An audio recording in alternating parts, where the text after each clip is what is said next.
Miranda, thank you for giving birth to such a beautiful baby. Let's be happy together. You're overreacting. Walter held the newborn, tears welling up in his eyes, while Miranda looked on warmly. From an outsider's perspective, it might seem like a picture-perfect family moment. But the tearful man was my husband, Walter. And the woman watching him was my sister, Miranda. This was not a moment of family bliss. It was a scene of betrayal. With a resolve firm in my heart, I stepped in front of them. Naturally, Walter and Miranda were shocked. But they showed no remorse. You wouldn't have a baby, so I had one for you. That's right. I'm leaving you to live happily with Miranda.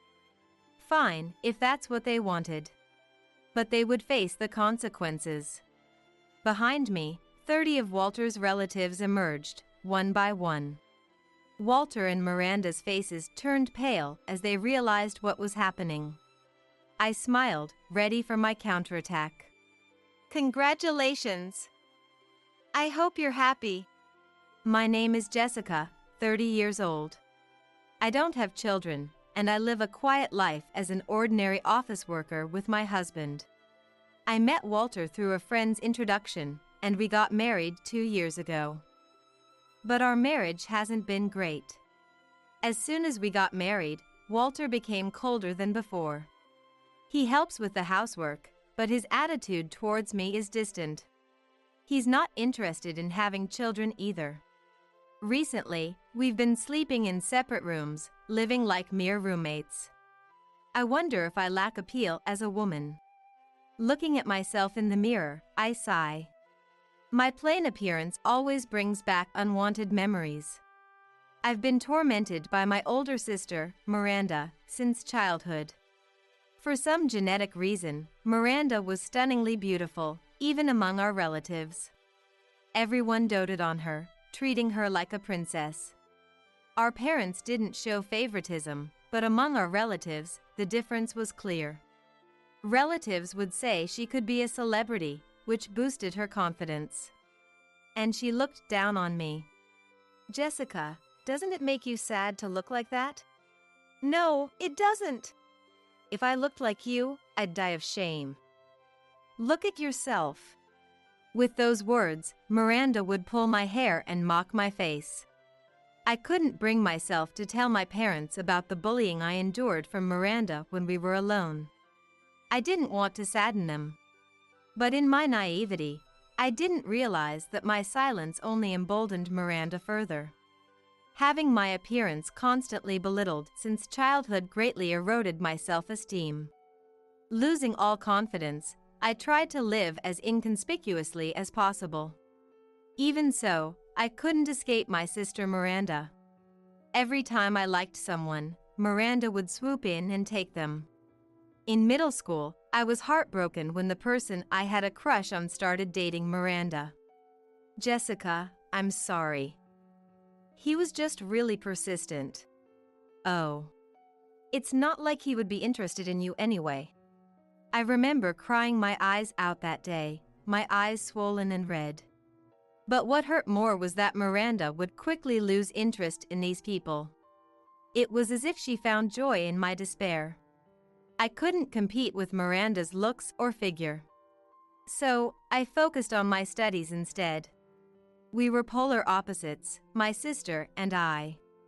When I was in high school, our parents, who didn't seem to have a bad relationship, suddenly got divorced. The abruptness of it shocked me. I went to live with my father, David, while Miranda stayed with our mother, Ashley. Though I missed my mother, I was relieved to be away from Miranda. After that, I didn't see Miranda for a long time. Occasionally, I'd hear updates from my father, like Miranda went to college or she's working as a secretary at a local company, but I didn't pay much attention. When I got married, I informed my mother but not Miranda. I felt safe. But soon I realized Miranda was more devious than I had imagined. One day, I attended a middle school reunion. Though my memories of middle school were tainted by Miranda, I had good classmates. At a hotel venue, I enjoyed a nostalgic evening with old friends. Among them, I reunited with Kayla. She was our class president back then, responsible and caring. After some light-hearted chatting, Kayla said something shocking. "By the way, congratulations on your sister having a baby." "What? A baby?" Startled by the sudden news, I saw Kayla look equally surprised. "Oh, I'm sorry. I thought you already knew since her belly was so big." Actually, our parents divorced when we were in high school, and we've been living apart since then. "Miranda's having a baby?" Kayla nodded with a troubled expression. She worked as a nurse at a local hospital and had seen Miranda coming in for prenatal checkups. Kayla looked uncomfortable, perhaps because she had disclosed a patient's privacy. "Oh, so your parents got divorced. I'm sorry. Please don't tell anyone I mentioned it." "Of course." Still, I was shocked to hear that Miranda was pregnant. I hadn't heard any news of her getting married, so was she planning to become a single mother? My father hadn't mentioned anything, but maybe my mother knew more details. When I got home, I called my mother to find out. She confirmed it with a weary voice. "Yes, it's true. But Miranda won't tell us who the father is. She insists on having the baby. I've informed your father, but there's nothing we can do since she's determined." "I see." My father must have been trying hard to keep it from worrying me. My mother, who assured me I wouldn't be burdened, also seemed concerned for my well-being. Though my parents are divorced, Miranda's pregnancy isn't my concern anymore. Feeling slightly relieved, I ended the call. At that moment, Walter came home. My current worry was more about Walter than Miranda. As usual, he didn't even make eye contact with me and spoke curtly. "I'll be working late more often from now on." "What, even more than now? Is work that busy?" "Of course. You wouldn't understand, working for a small company. I'm going to be the next CEO. I'm not like you, wasting time." I felt sad since I wasn't wasting time. But whenever someone speaks harshly to me, I'm sorry. I get timid. "Good, as long as you understand." Satisfied, Walter quickly headed for the shower. At that moment, I noticed a sweet scent lingering around him.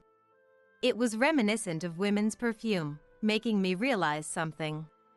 Could Walter be having an affair? Is that why he treats me so carelessly? Up until now, I just thought he was cold, but now I see the shadow of another woman behind him. One Saturday, Walter mentioned he had a company training session and would stay overnight. When I asked where and what kind of training, he didn't give any details. Instead, he snapped, "Why do you need to know? It's none of your business." This made me even more suspicious. Could he be meeting with his mistress? With that anxiety looming, I received a call from someone who made me even more uneasy. It was Miranda. We hadn't been in touch since our parents' divorce. Unsure of her intentions, I hesitantly pressed the call button. "Hello." "Hey, Jessica. Long time no see." Miranda's tone hadn't changed a bit. Even though she was now 31, she spoke just as she did in her teens. After some small talk, Miranda got to the point. "Mom told me you know about my pregnancy." "Yeah. Miranda, are you really going to have the baby?" "Of course. You're going to be an aunt. I'll let you know when the baby arrives." I didn't care about that, but I was worried about something else. "Who's the father? Mom is really worried." "Don't worry, he didn't run away. There's just a reason." "A reason?" At that moment, a quiet male voice came from behind Miranda. A low voice calling her name. As soon as I heard it, I was very surprised. Hold on, I'm on the phone. Miranda hastily covered the mic and spoke to the person. Sorry, did you hear that? What? No. Is someone there? I replied, trying to stay calm. I couldn't let her know I had figured something out. I quickly decided to pretend nothing was amiss. Oh, it's nothing. Miranda, showing a relieved expression, began to wrap up the conversation. She ended with a sly smile. All right, talk to you later, Jessica. After hanging up, I collapsed weakly on the spot. 3 months later, Miranda sent me a cheerful message. The baby was born safely. It's a cute boy. Attached was a photo of the newborn, radiating happiness. I simply replied with a congratulations. As I sent the message, I noticed Walter suddenly standing up from the sofa behind me. He seemed restless, pacing the living room with his smartphone clutched tightly in his hand. Observing him calmly, I spoke up. What's wrong, Walter? You seem unusually restless, I said. Oh, it's nothing. Walter replied vaguely, uncharacteristically evasive. He didn't even notice the cold stare I was giving him. A few days later, Walter claimed he had an urgent matter and left. But I knew exactly where he was going. After seeing him off, I quickly made arrangements. This was the retribution I had meticulously prepared over the past 3 months. Once I finished all the calls, I got into a taxi and headed to a specific location. I arrived at a large hospital in the city. As I waited at the entrance, 2 happy-looking people emerged from the lobby. Walter, the man, was cradling a baby in his arms with a blissful expression. Next to him stood Miranda, looking satisfied after her monumental task. Miranda, thank you for giving birth to such a beautiful child. Let's be happy together. You're overreacting. Miranda replied. Today was Miranda's discharge day. Witnessing such a scene made my head spin. But I couldn't afford to lose my composure now. Regaining my resolve, I stepped in front of the unsuspecting pair as they exited the hospital. Jessica! You came? Yes, Walter's affair partner was none other than Miranda. The voice I heard from the other end of the smartphone that day was Walter's. Although I suspected it, hiring a detective confirmed the affair. Arms crossed, I glared at them with unprecedented fury and disdain. I came to visit Miranda. But I never imagined the father would be Walter. You two look quite happy, but happiness built on an affair doesn't last.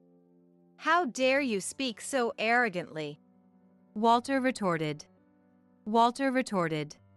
His brazen attitude, despite being the perpetrator, irked me. Miranda, too, insulted me as if I were the culprit. You wouldn't have a child, so I had one for you. That's right. I'm divorcing you and living happily with Miranda. Walter emphasized the word divorce, thinking it would shock me, but it had no effect. I had long since accepted the idea of divorce. My purpose today was to make these two realize the consequences of their actions. I raised my right hand. The signal I had communicated to my allies. The ones being arrogant are you too. Don't you all agree? I said. Then, behind me, 30 of my supporters stood. They were Walter's relatives. Seeing them, Walter looked so shocked he nearly collapsed. Dad, Mom, and even Uncle and everyone, Walter exclaimed, his face pale with shock. The family members were all glaring at him with the same fury that I felt, but his parents, Joseph and Sabrina, looked the angriest of all. Walter, unwilling to meet their eyes, turned to me and shouted, Jessica, you coward! How dare you involve my relatives in this mess? But his father, Joseph, interrupted him. The coward here is you, Walter. Dad, when I heard about what you did, I was the one who called everyone here. We all came to set you straight. Walter, how could you do something like this? Standing beside him, Sabrina struggled to hold back her tears as she pleaded. Of all people, you had an affair with Jessica's sister, and even had a child with her. What were you thinking? Joseph, the president of the company, had been grooming Walter as his successor. The betrayal was a heavy blow. Sabrina, who was concerned about their social reputation, found Walter's misconduct even harder to accept. When I approached them with the evidence gathered by the detective, both of them sided with me over Walter.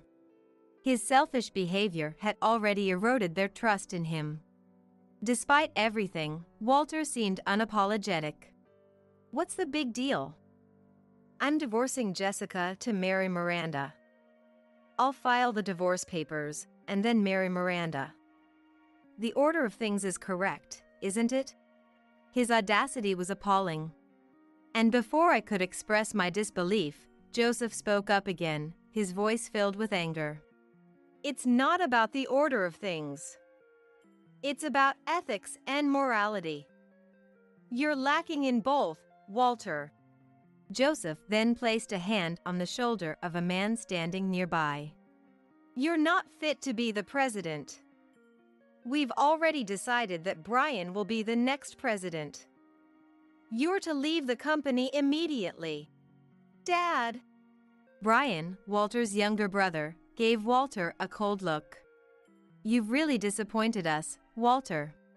If you can't even take care of your own family, how can you be trusted to take care of the company? Brian, you. Walter glared at his brother. But Miranda, standing next to him, looked horrified at Joseph's words. Wait a minute, Walter. You said the family was supportive. Miranda, this isn't the time. Not the time?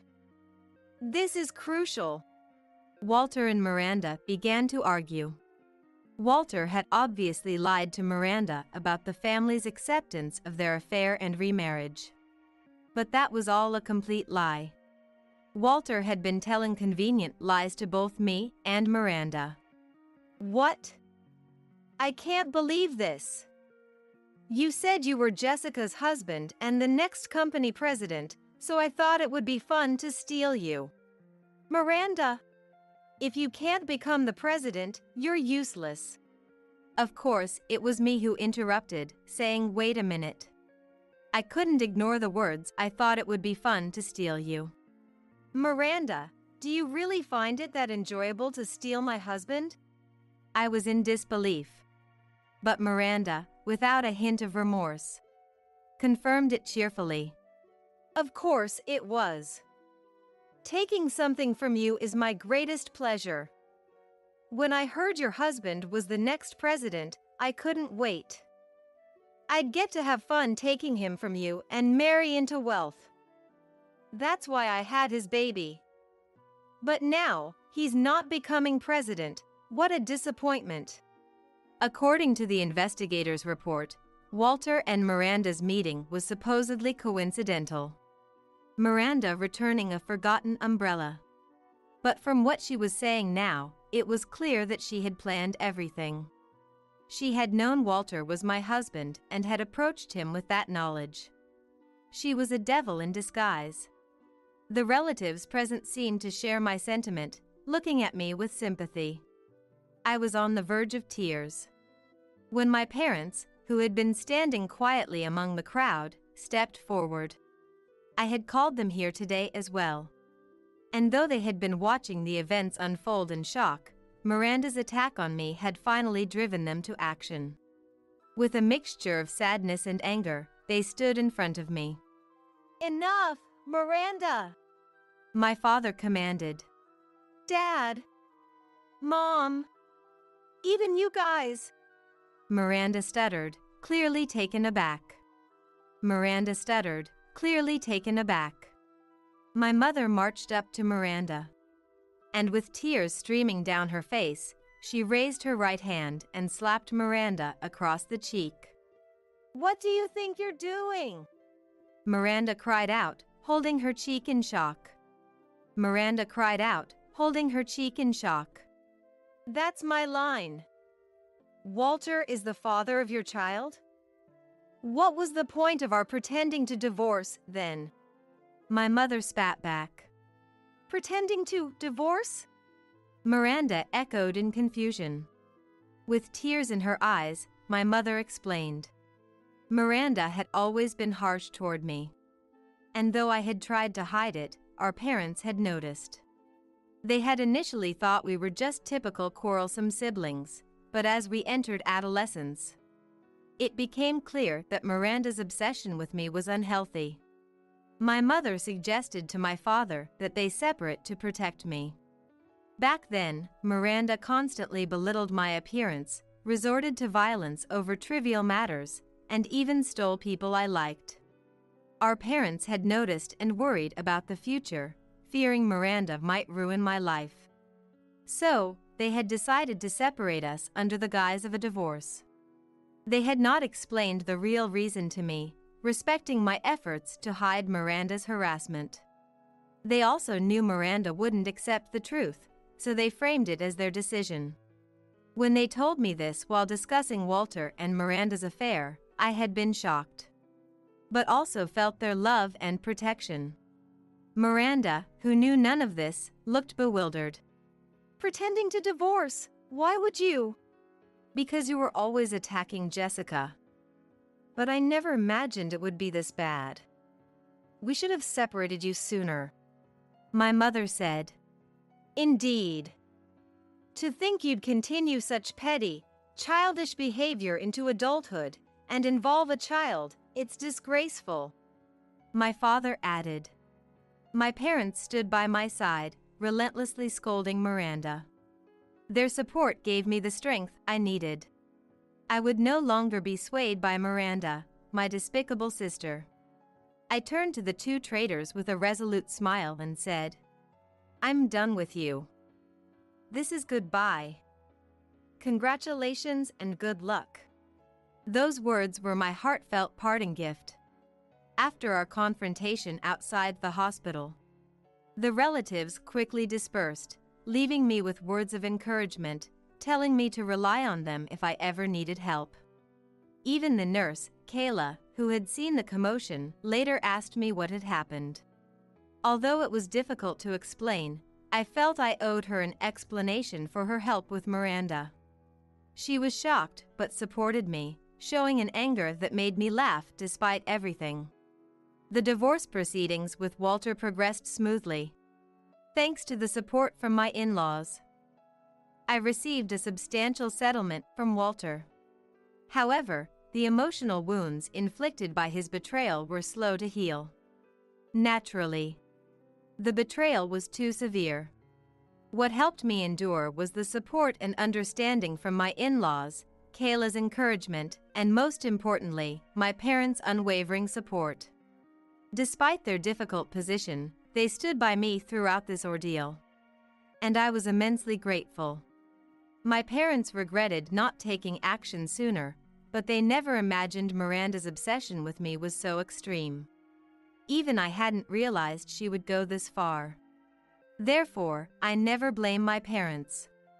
As for Walter and Miranda, they followed through with their marriage. However, Miranda soon lamented her new life, which was far from what she had expected. "I was supposed to be a CEO's wife, not living in poverty," she complained. Walter, having been expelled from the company, had little wealth. Brian was named the next CEO as declared, leaving no place for Walter.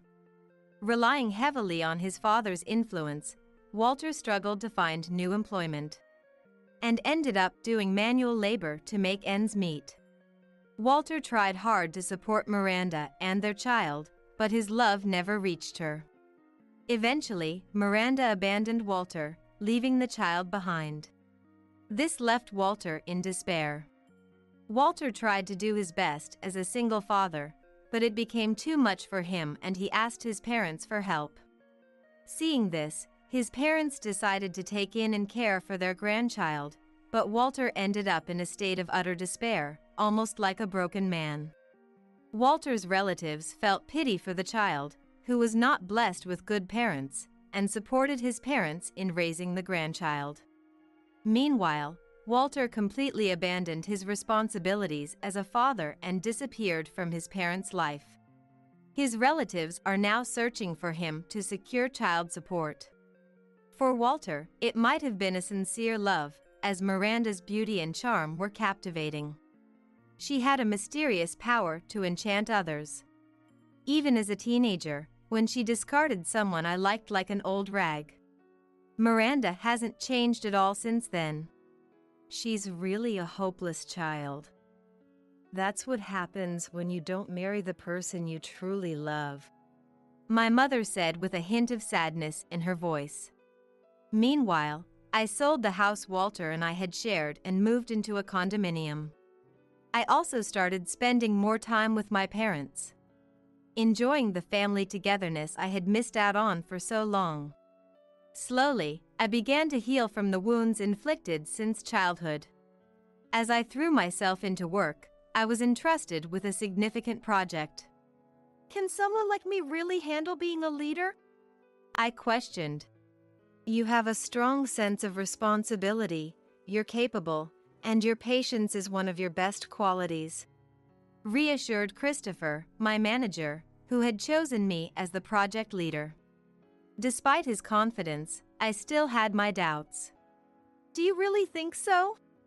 I asked, feeling unsure. My patience had often seemed to enable Miranda's bad behavior. Christopher's next words were encouraging. Those in leadership positions need to endure a lot, but you have the strength to make decisive judgments when it counts. I believe you possess that strength. Thank you, I replied. It felt good to know that someone recognized my efforts. It made me realize that everything I had gone through wasn't in vain. Embracing my role as a leader, I dedicated myself even more to my work.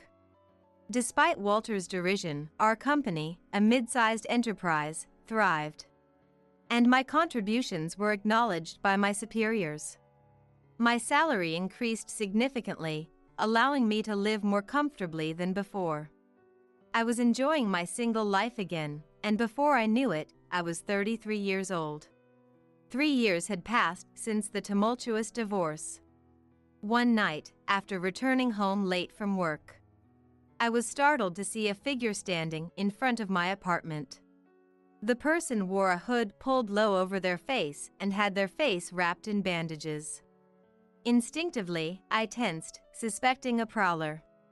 The aura surrounding the figure was so dark and ominous, it almost seemed ghostly. However, when the figure looked at me and spoke, I was stunned to recognize the voice.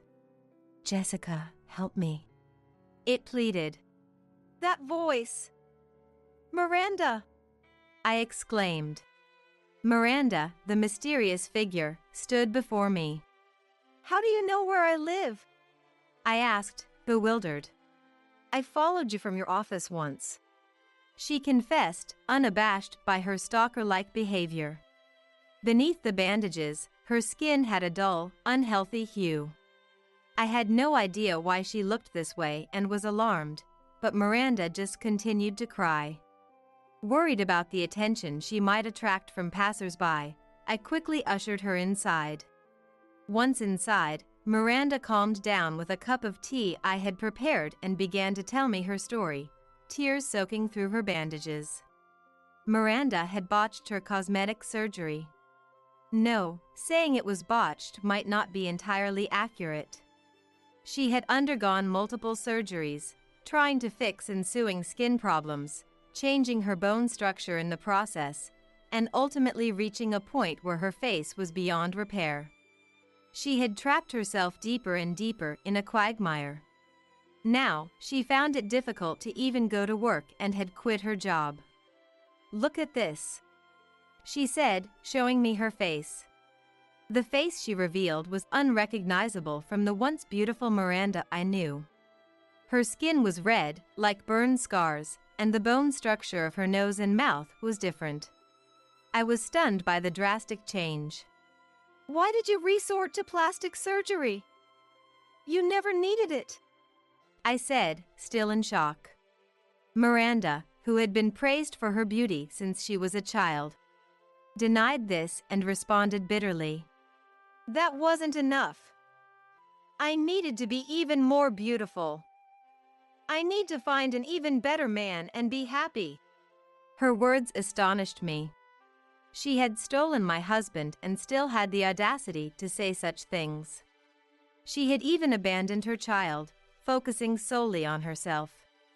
And the direction of her efforts was completely misguided. As I stood speechless, Miranda glared at me sharply. Jessica, you've become quite well off, haven't you? You must be making a lot of money. I still need more surgery. Lend me some money. Why should I lend you money? You stole my happiness, I retorted. It wasn't just my husband. My childhood memories were also marred by Miranda. I had endured and overcome this with my inherent patience, but I wasn't a child who could only endure anymore.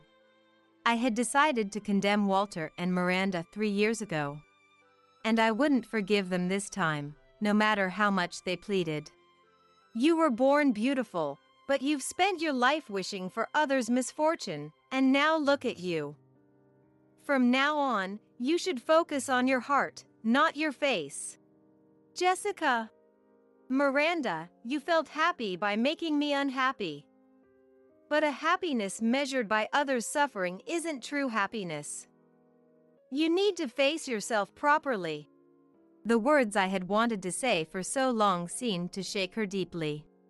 Miranda collapsed onto the table, sobbing. Before me was a foolish woman who had misunderstood the shape of happiness for years. However, I felt no obligation or affection to save her. I simply looked quietly at her small, hunched figure.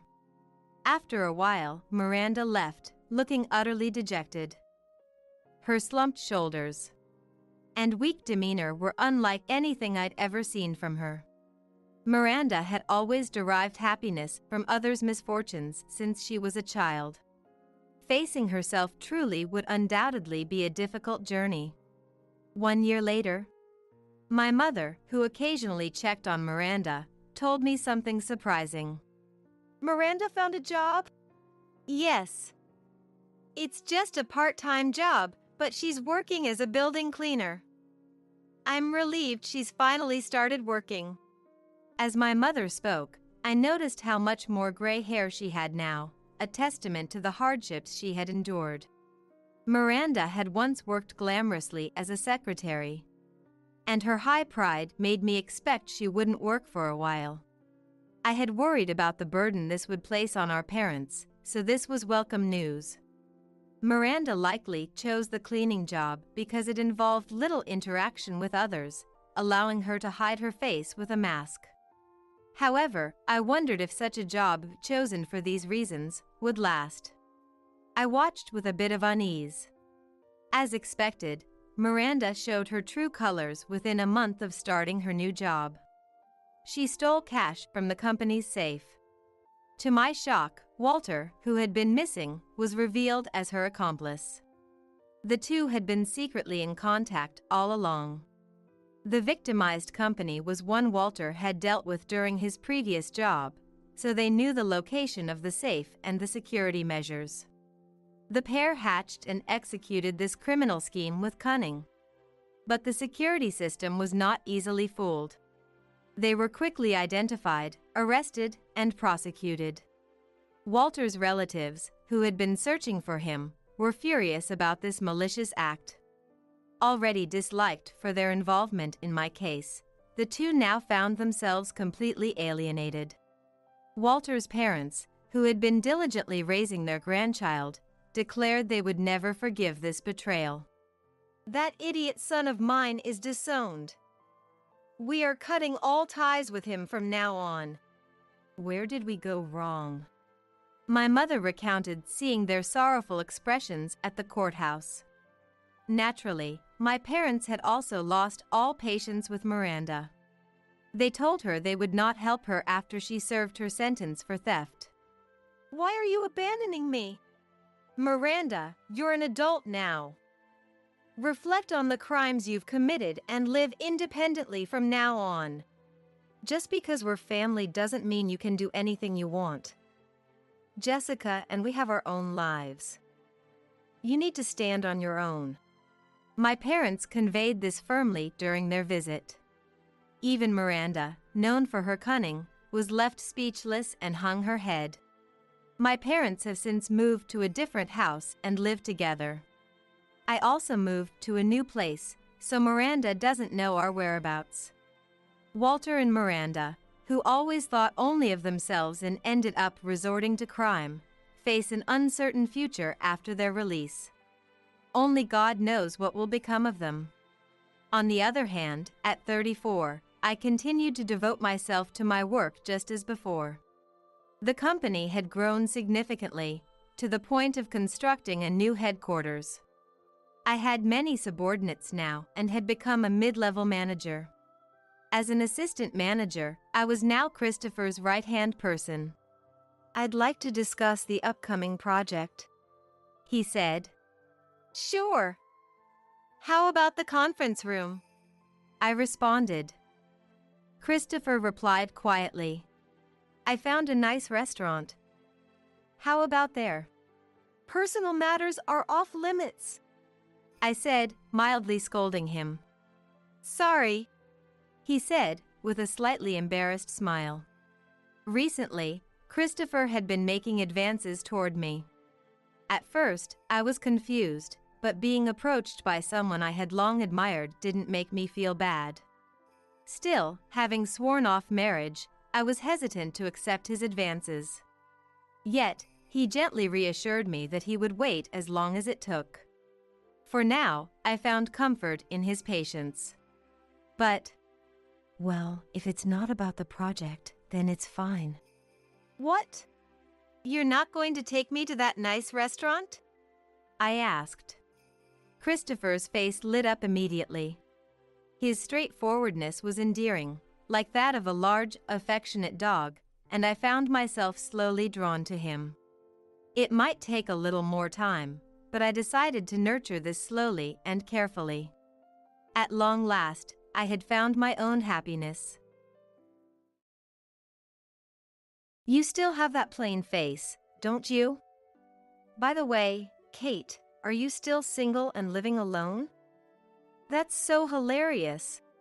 On a holiday, when the doorbell rang, I opened the door to find my sister standing there, the same sister who had taken my husband Jim from me. 2 years ago, their affair had been discovered, and I had broken up with him. Since then, I had lost track of the two of them, but now Anne had suddenly shown up, mocking my appearance and flaunting the ring on her left ring finger. We got married, so I thought we should meet at least once. Now I'm happily living with your ex-husband. My name is Kate. Since I was a child, I had always been self-conscious about my appearance. My face and body were plain and unremarkable, and while I looked normal to others, I had a beautiful sister named Anne. I had always been compared to her, who was 5 years younger than me. I once overheard relatives. "Anne is so cute, but Kate is plain. They don't look like sisters." Are they really from the same parents? Saying. Anne knew about these comments and had always looked down on me since childhood. She had a selfish personality and believed she was superior to me, her older sister, and often demanded my things or simply took them if I didn't give them to her. Because of this, I frequently had unpleasant experiences living with her. However, our parents treated us equally regardless of our appearances. They ignored the relatives' hurtful remarks and showered me with love, which made me love my parents dearly. But my parents couldn't protect me from the harsh words at school. Naturally, I was compared to and at school as well. The cute younger sister and the plain older sister. This comparison was frequent, so I decided to excel in academics, as I couldn't compete with my sister in looks. My hard work paid off, and I consistently ranked at the top of my class.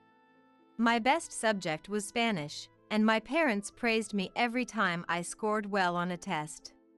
However, when I was 17, my mother died in an accident. After mourning her death, I took over the household chores, but Anne didn't seem to grieve much and started treating me like a housekeeper. She always took advantage of our father's absence, which made it even worse. At that time, Anne was just starting middle school. She would order me to buy snacks and drinks and sometimes even demanded money. My monthly allowance is too small. Kate, you don't care about fashion or buying things, right? So, you can lend me some money, can't you? Even when I lent her money reluctantly, she never paid me back. Seeing Anne becoming more selfish than ever after our mother passed away, I felt a sense of urgency to leave home as soon as possible. I studied hard and managed to get into the university of my choice, starting to live on my own. After 4 peaceful years at university, I landed a job at a major international company. Being good at Spanish, my language skills improved even more after joining the company. Although I faced many challenges, I found my work rewarding and diligently performed my duties for 5 years. Just as I was achieving great success, a male employee who had joined the company that year suddenly confessed his feelings to me. I've been attracted to you since the first time I saw you. Please go out with me. He stopped me on my way home from work and said this. The man who would later become my boyfriend, Jim, was 5 years younger than me and worked in the same department. What? Why me? Is this some kind of prank? When he confessed his feelings, I felt more bewildered than happy. He was quite handsome and very popular at work. There were many women in the company who were much more attractive than I was, so I couldn't help but suspect that Jim was just playing around by choosing to confess to someone as plain as me. But Jim, looking straight at me with a serious expression, continued. Kate, you always work so hard and take care of the younger employees. I've always admired your dedication and kindness. I was surprised because I had hardly ever talked to Jim before. I never imagined that someone as successful as him would even notice me. Honestly, I hadn't paid much attention to him until he confessed to me. Even when other female employees gossiped about how handsome he was, to me, he seemed like someone who was just used to the attention of women and was far out of my league. But Jim's sincere demeanor at that moment deeply moved me. If you're okay with someone like me, I'd love to, I said. I was so embarrassed that I looked down, but when I lifted my head, I clearly remember seeing his delighted smile. I had almost no experience dating men. Throughout high school, I was always compared to Anne and never had a chance for romance, and in college, the one guy I briefly dated broke up with me, calling me dull and plain. So, the idea of dating someone as good-looking as Jim was incredibly exciting to me at the time. We soon started living together. Our relationship went smoothly, and Jim would visit my father several times a year to show his face. My father was very happy that I had a boyfriend. Jim also seriously told my father, I want to marry Kate someday. Which made me incredibly happy. 3 years later, we got married. I was 30, and Jim was 25. When our coworkers heard about the wedding, they all warmly congratulated us, and I was on cloud 9. Jim transferred to a different department at work after our marriage, but we both continued to work hard. After registering our marriage, we decided to visit my father together. My father was happy about our marriage, but I hadn't informed my sister Anne about it. Maybe my father had told her, but I hadn't received any contact from her. Although I knew her contact information, we hadn't kept in touch since I left home, and I avoided seeing her whenever I visited. And was still living at home. She had repeated a year in high school and 2 more in college, finally graduating this year. I planned my visit to avoid meeting Anne, who I didn't want to see. However, while my father, Jim, and I were chatting pleasantly, the front door opened and a familiar voice called out, "I'm home." I froze in surprise, as I feared, and walked into the living room. "And you're home early today," my father said. "My plans got canceled, so I came back. By the way, who's this handsome guy?" And explained about her canceled plans and then, without looking at me, stared intently at Jim. I felt uncomfortable with how she seemed to be sizing him up and was about to tell her to stop when Jim's face lit up at the sight of Anne. "Nice to meet you. I'm Jim, Kate's husband," he said, standing up and smiling as he approached Anne. Jim was obviously charmed, and Anne introduced herself with a look that suggested she didn't mind the attention. I had a bad feeling about this, and turned to me with a sly smile. "I heard from Dad that Kate got married, but I can't believe she married someone so handsome. Isn't he too good for plain Kate?" "Anne, how could you say such a thing?" Dad immediately scolded her, but it had no effect on Anne. On the contrary, Anne clung to Jim, linking her arm with his and pressing her body close. "Hey, Jim. How old are you? What do you do on your days off?" And looked up at Jim with a sweet voice, trying to entice him. Rather than being bothered, Jim started conversing with her, still close, leaving me unsure of what to do. "Anne, knock it off." I couldn't bring myself to yell, and I was about to cry with vague anxiety when Dad sternly reprimanded Anne. She glared at me with discontent but reluctantly pulled away from Jim and left the living room. After that, conversations with Dad didn't go smoothly, and we decided to leave. However, just as we were about to step out the door, Anne, who was supposed to be in her room, came back and snuggled up to Jim again. "Jim, come again soon." She quickly stepped back, but I couldn't shake off the bad feeling, because Jim looked so happy while talking to Anne. It was clear he was captivated by her beauty. Since visiting my parents' house, his behavior had significantly changed. He started carrying his smartphone everywhere, even to the bathroom or when he went to the toilet. "Hey, what's going on lately? Are you expecting a message from someone?" When I asked curiously. "None of your business, Kate." Jim only responded irritably. Recently, Jim's attitude towards me had become cold, almost like he was a different person. Our conversations as a couple dwindled, and Jim began going out alone from the morning on weekends. He would always return home late at night or early the next morning. Whenever I asked where he had been, he always evaded the question. I didn't want to doubt Jim, but with such frequent occurrences, my distrust only grew. One day, I had a business trip that would keep me away for a few days. The trip was supposed to last 3 days. However, the work finished half a day early, allowing me to return home on the night of the second day. I sent a message to Jim before coming back, but there was no reply even after I arrived home. I thought it was probably because it was sudden, and he hadn't checked his smartphone, so I didn't worry about it as I opened the front door.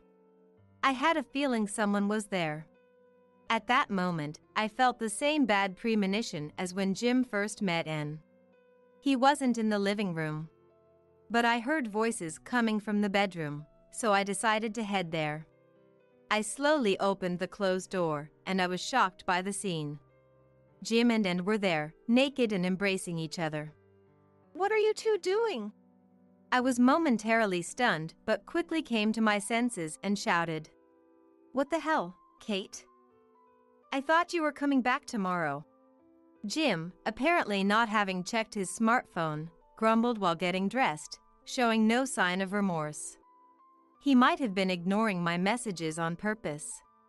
"What the hell, you ruined a good moment." "Kate, you never know how to read the room, do you?" and glared at me with annoyance after getting dressed. And what is going on? This is cheating. I angrily confronted her, but Anne mocked me. What? Jim and I agreed to this, so there's no problem. Jim said he prefers me to a plain woman like you.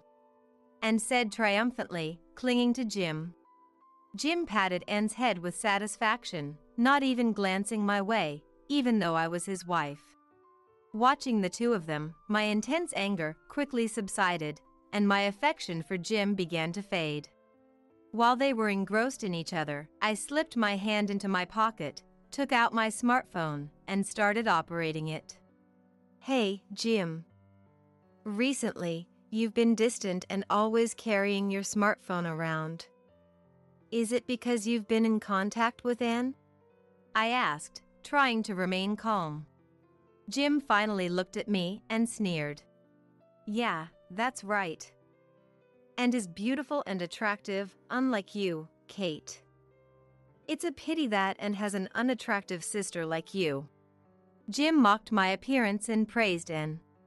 Apparently, Jim had taken a liking to Anne when he visited my family some time ago, and felt the same way. When we were leaving, she secretly slipped a note with her contact information into his pocket. Jim sent a message to the number on that note, and that's how their relationship started, Jim explained unapologetically. Furthermore, I only married you because I knew about your achievements and thought you'd make a good wallet. Who would want to be with someone as unattractive as you otherwise? Hearing his insults, my vision nearly went black. Jim's serious demeanor when he confessed his feelings to me had been a lie to deceive me.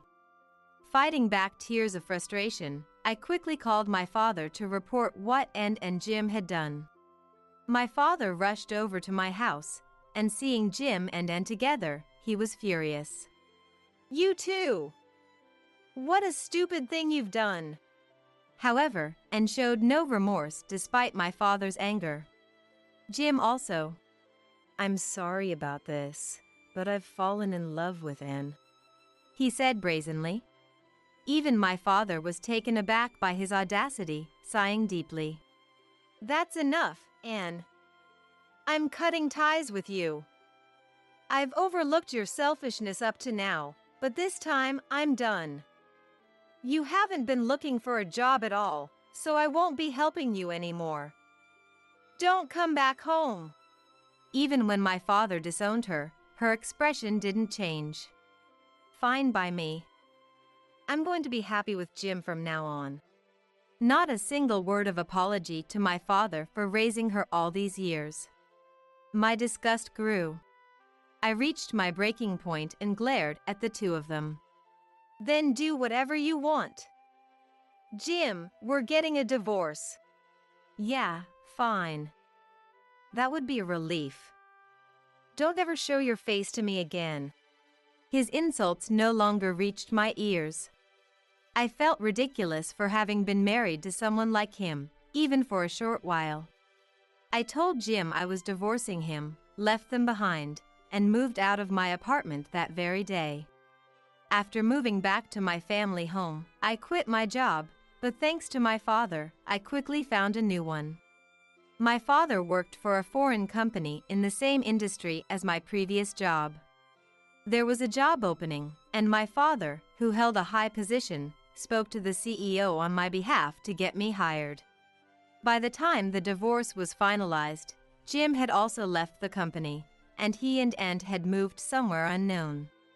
I enjoyed a peaceful life with my father and adapted well to my new job. 2 years passed like that. By this time, I had almost forgotten about Jim and Anne, but then something unexpected happened.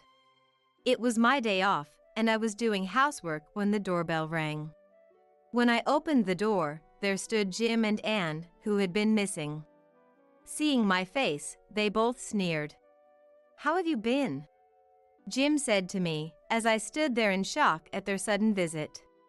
You still have that plain face, huh? Seriously, Kate, still living at home and single? It's hilarious. And laughed. What are you even doing here? I asked, feeling exasperated, and took the opportunity to show off her left hand. A ring sparkled on her ring finger, and Jim was wearing a matching one. We got married. Thought we'd drop by to see my dad at least once. Jim and I are living happily together now. I gave them a cold look, wondering how she could say that to her ex-wife. I wanted to slam the door shut and kick them out immediately, but they pushed past me and forced their way inside. Move. Is Tom here? Jim bumped into my shoulder on purpose as he rudely entered the house. Anne, who had been disowned by my father, acted like she didn't remember any of it. Hearing the commotion, my father came out from the back of the house. He was momentarily surprised to see Anne and Jim, but quickly put on a smile. Oh, Anne. And Jim, too. You came at just the right time. I have something to discuss with you both. Come this way. And Jim seemed pleased by my father's reaction. They followed his lead and headed to the living room with light steps, and I trailed behind them. My father handed them some papers as they sat down on the couch, without a hint of suspicion. Their faces froze as they read the contents. It was a bill for compensation for their affair with me. What is this? Dad, what does this mean? Jim and Anne protested, turning pale. My father, his earlier cheerful expression replaced with a stern glare, said, There's nothing to explain. I never forgave you for what you did to Kate. I couldn't track you down before, but now that you're here, I'm holding you accountable. He pressed on as Anne and Jim grew more anxious. At the time, Kate captured photos and recordings of your affair. The evidence is solid. You can't talk your way out of this. And Jim fell silent under my father's harsh scrutiny. 2 years ago, I had secretly recorded audio and taken photos when I caught them in the act. I still had the data on my smartphone, ready to present it as proof of their infidelity. There's no way we can come up with that kind of money, Jim said in a despairing voice. But my father's expression, I have another matter to discuss with you, softened. He then retrieved a few more papers from a drawer and handed them to Anne and Jim. I already knew what they were, the deed transfer documents for this house. My father proposed giving them the house as a lifetime gift. As expected, their eyes lit up instantly, and they eagerly agreed. So, you're giving us this house? Why didn't you say so earlier? Then we can sell the house to pay off the compensation. All they seemed to care about was selling the house for money. Their financial situation was tight, and they quickly signed the papers, thrilled with the unexpected windfall. So, Kate gets nothing even though she lives here with Dad? That's sad. And sneered at me after signing the papers. She seemed to think my father wasn't giving me anything. When I didn't respond, they began preparing to leave, their business concluded. All right, Dad, we'll be back. You two make sure to pay Kate her compensation soon, my father said firmly, and Jim replied, Of course, Tom. Thanks for giving us the house, he answered dismissively. Watching them leave, still mocking me and clearly pleased with themselves, I saw my father look at me and nod with a smile. I nodded in return and started packing for a certain preparation. Actually, my father and I had originally planned to move out of this house soon. It was just at that time that Anne and Jim appeared, so my father brought up the topic of giving them an advance inheritance. After we moved out, Anne and Jim tried to sell the family home immediately, but the house, although spacious, was quite old and deteriorated. We received a call about that once. You really stuck us with that old house. It's not worth any money at all. As soon as the call connected, she was furious, but I had no intention of taking her seriously.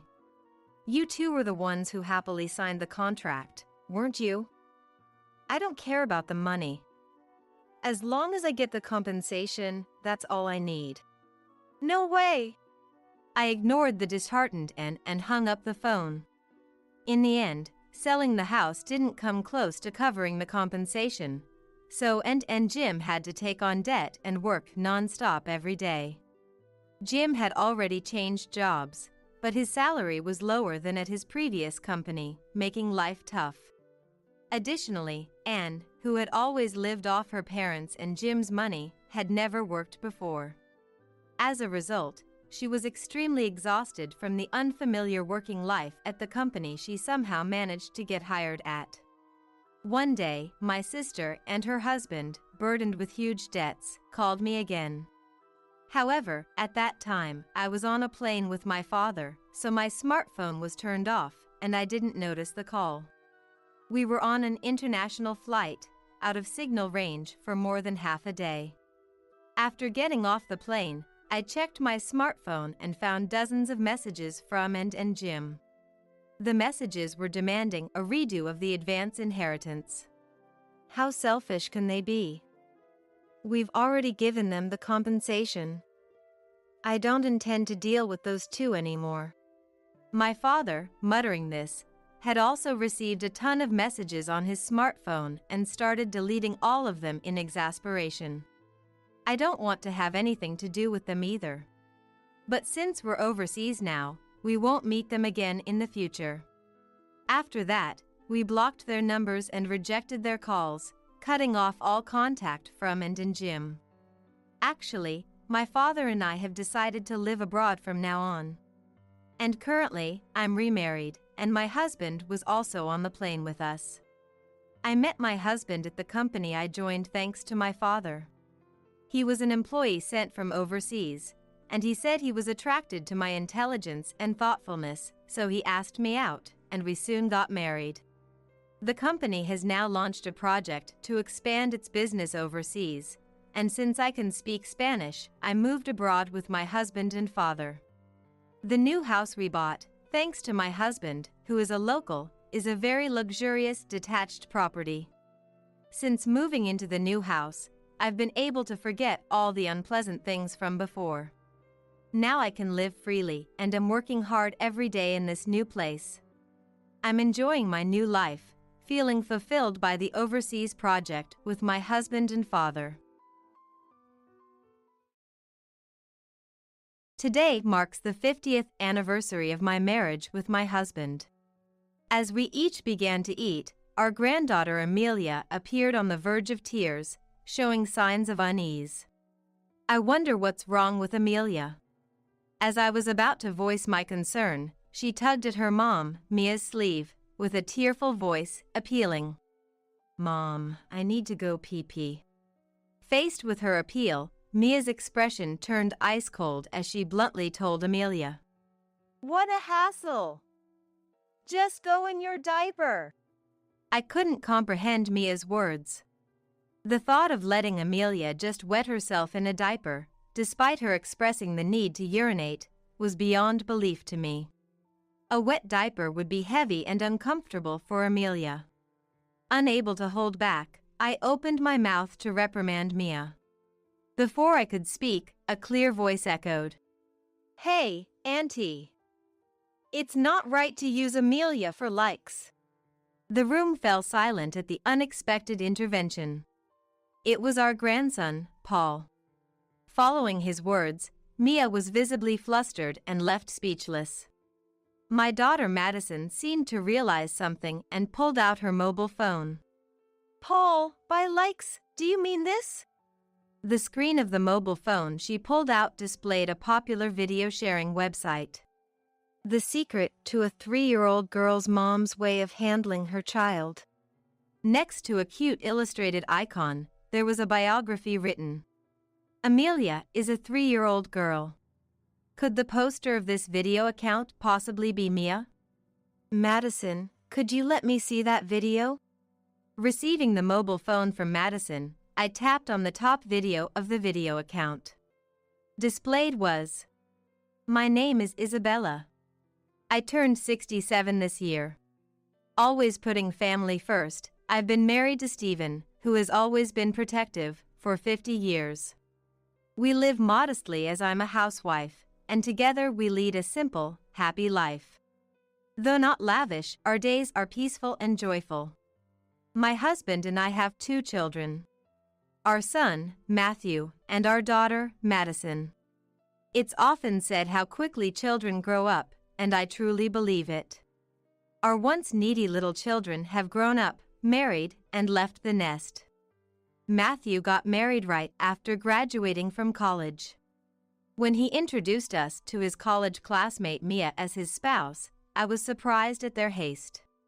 But as long as they were happy, that was all that mattered to us. Our daughter Madison found her match at work, and after living together for 2 years, they got married. Her partner was her direct supervisor. He visited us to formally announce their engagement, impeccably dressed in a suit without a wrinkle. He was just as Madison had described, sincere and serious. Both Stephen and I felt reassured. Both Matthew's and Madison's families bought their homes not far from where my husband and I live, making it easy for them to visit often. It's a joy to have our grown children come to see us. We're blessed with grandchildren too. My first grandchild, Paul, is Madison's firstborn son.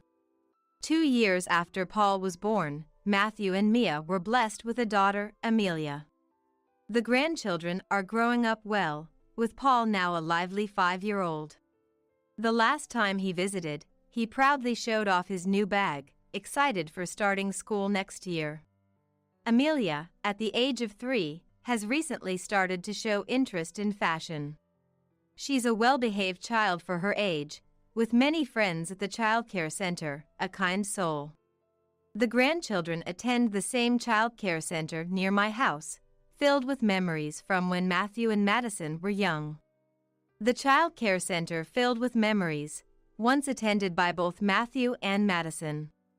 Even though I felt a deep loneliness when our children left home, being able to see them and now their children so easily fills me with immense happiness.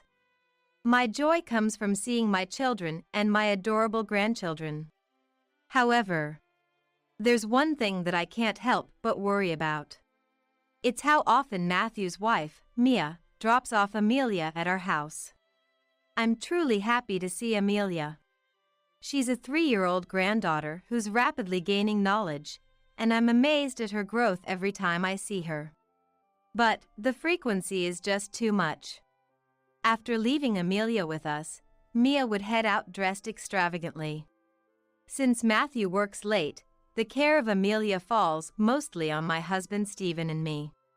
Gradually, Mia started to rely on me for dropping off and picking up Amelia from the childcare center, sometimes not seeing Mia until it was almost the next day. "Grandma, where's Mom? Isn't she coming to pick me up yet?" Amelia would ask me with a sad face when Mia would come to pick her up. Amelia is still 3 years old. She must be in her prime time for seeking her mom's affection. Every time my adorable granddaughter made a sad face, it felt as if my heart was being squeezed tight. To leave such a small child like Amelia. What could Mia be doing after leaving Amelia with me? "Amelia, it's okay. Mom will come to pick you up soon." Every time Amelia looked sad, all I could do was hug her gently. On a cloudless, sunny Sunday, as usual, Mia brought Amelia over. "Good morning, Mom. I'm sorry to ask, but could you please take care of Amelia today too?" Mia, wearing a short skirt and carrying an expensive-looking bag. "Come on, hurry up," urged Mia. As Amelia walked over to me, she grabbed my hand with her small one. Without saying a word to Amelia, Mia just said to me, "I'll be back tonight," and hurried off. As Mia's figure shrank in the distance and eventually disappeared, Amelia looked down sadly. "Amelia, look, today's such a beautiful day. How about we go to the park together?" I suggested going to the park to lighten her spirits a bit. Her expression brightened. Go to the park. I was glad to see my granddaughter smile. With that thought, I gently stroked Amelia's head. The park with a large elephant-shaped slide, Amelia's favorite, is about a 20-minute walk from our house. As we walked hand in hand to the park, someone called out to us. A woman around my age, Garcia, who has lived in the neighborhood for a long time. She approached me and Amelia and said something unbelievable. Oh my, Isabella. Is this your granddaughter, Amelia? Matthew really married a good woman, didn't he? I couldn't understand her words. I can't think of Mia as a good wife. How could a mom who leaves her child every day to go out be considered a good wife? Stunned, I froze for a moment before asking. Garcia. What do you mean by that? Mia, she's taking care of Amelia by herself since Matthew comes home late, right? She seems to be well educated and has money, so Amelia's future is secure. Children shouldn't have to suffer because of money issues, Garcia said with a laugh. Strange. No matter how much I try, the Mia in my mind doesn't match the Mia in Garcia's. Trying not to show my confusion, I replied nonchalantly and continued to the park with Amelia. That night, after 8 p.m., Mia came. After playing a lot in the park and sliding down her favorite elephant slide 5 times, Amelia, tired from all the excitement, had fallen asleep. Carefully lifting the small body so as not to wake her, I handed her over to Mia's arms. As I was about to ask Mia what she has been doing by leaving Amelia with me. Be careful. Amelia might wake up, she said hurriedly and left. Even after Mia and Amelia had gone, Garcia's words kept running through my head. Mia, the mom who's wealthy and well-educated. The Mia I know is always out after leaving Amelia with me, and considering she graduated from the same local, small college as Matthew, I couldn't see her as wealthy. That college is hardly famous. Matthew also complained the last time we met that he works late every day but hardly gets paid, and I've never seen any sign that they have financial leeway. He said their monthly income is about average. Moreover, Mia is a housewife and does not work. I couldn't imagine Matthew's family having a high household income. Isabella, what's wrong? You look troubled. Looking at me with concern. Stephen must have noticed something was off. After 50 years of marriage, we've shared and overcome everything together. I couldn't keep anything from him. I told Stephen about what Garcia had said. Stephen knew how sad Amelia felt being left with us by Mia every day. Yet, the notion of Garcia seeing Mia as a wealthy, well-educated mom felt odd to share. Stephen listened quietly to my story. After hearing me out, Stephen seemed to ponder for a while before saying, "So, that happened." He then took out the mobile phone he recently learned to use from Madison and started making a call. I watched Stephen on the phone for a while. I couldn't hear the other end of the conversation well enough to understand what was being said. But, Stephen always leads me in the right direction.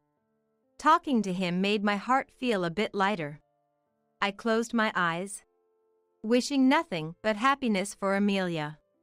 A week passed, and I was sitting on the living room sofa, knitting, which is my hobby, when the phone rang. I rushed to answer it. Hello, Mom? It's your 50th wedding anniversary with Dad this year, right? Madison and I were talking, and we want to celebrate. Do you have any free days? It was my son, Matthew. He proposed gathering both our families, his and Madison's, to celebrate our anniversary. Oh, that's wonderful. Thank you. Stephen is off on Saturdays and Sundays, so either day is fine. I informed Matthew of Stephen's days off. I was thrilled at the thought of our children and grandchildren wanting to celebrate our anniversary. The following Saturday night, all three families gathered for the first time in a while. A glamorous, high-end restaurant known for its hospitality. Matthew had made the reservation. Wow! This is so luxurious! As soon as we entered, Mia excitedly began taking photos of the interior. Here, Amelia, stand there. Oh, move a bit to the right. She was taking multiple photos of Amelia next to an expensive-looking painting.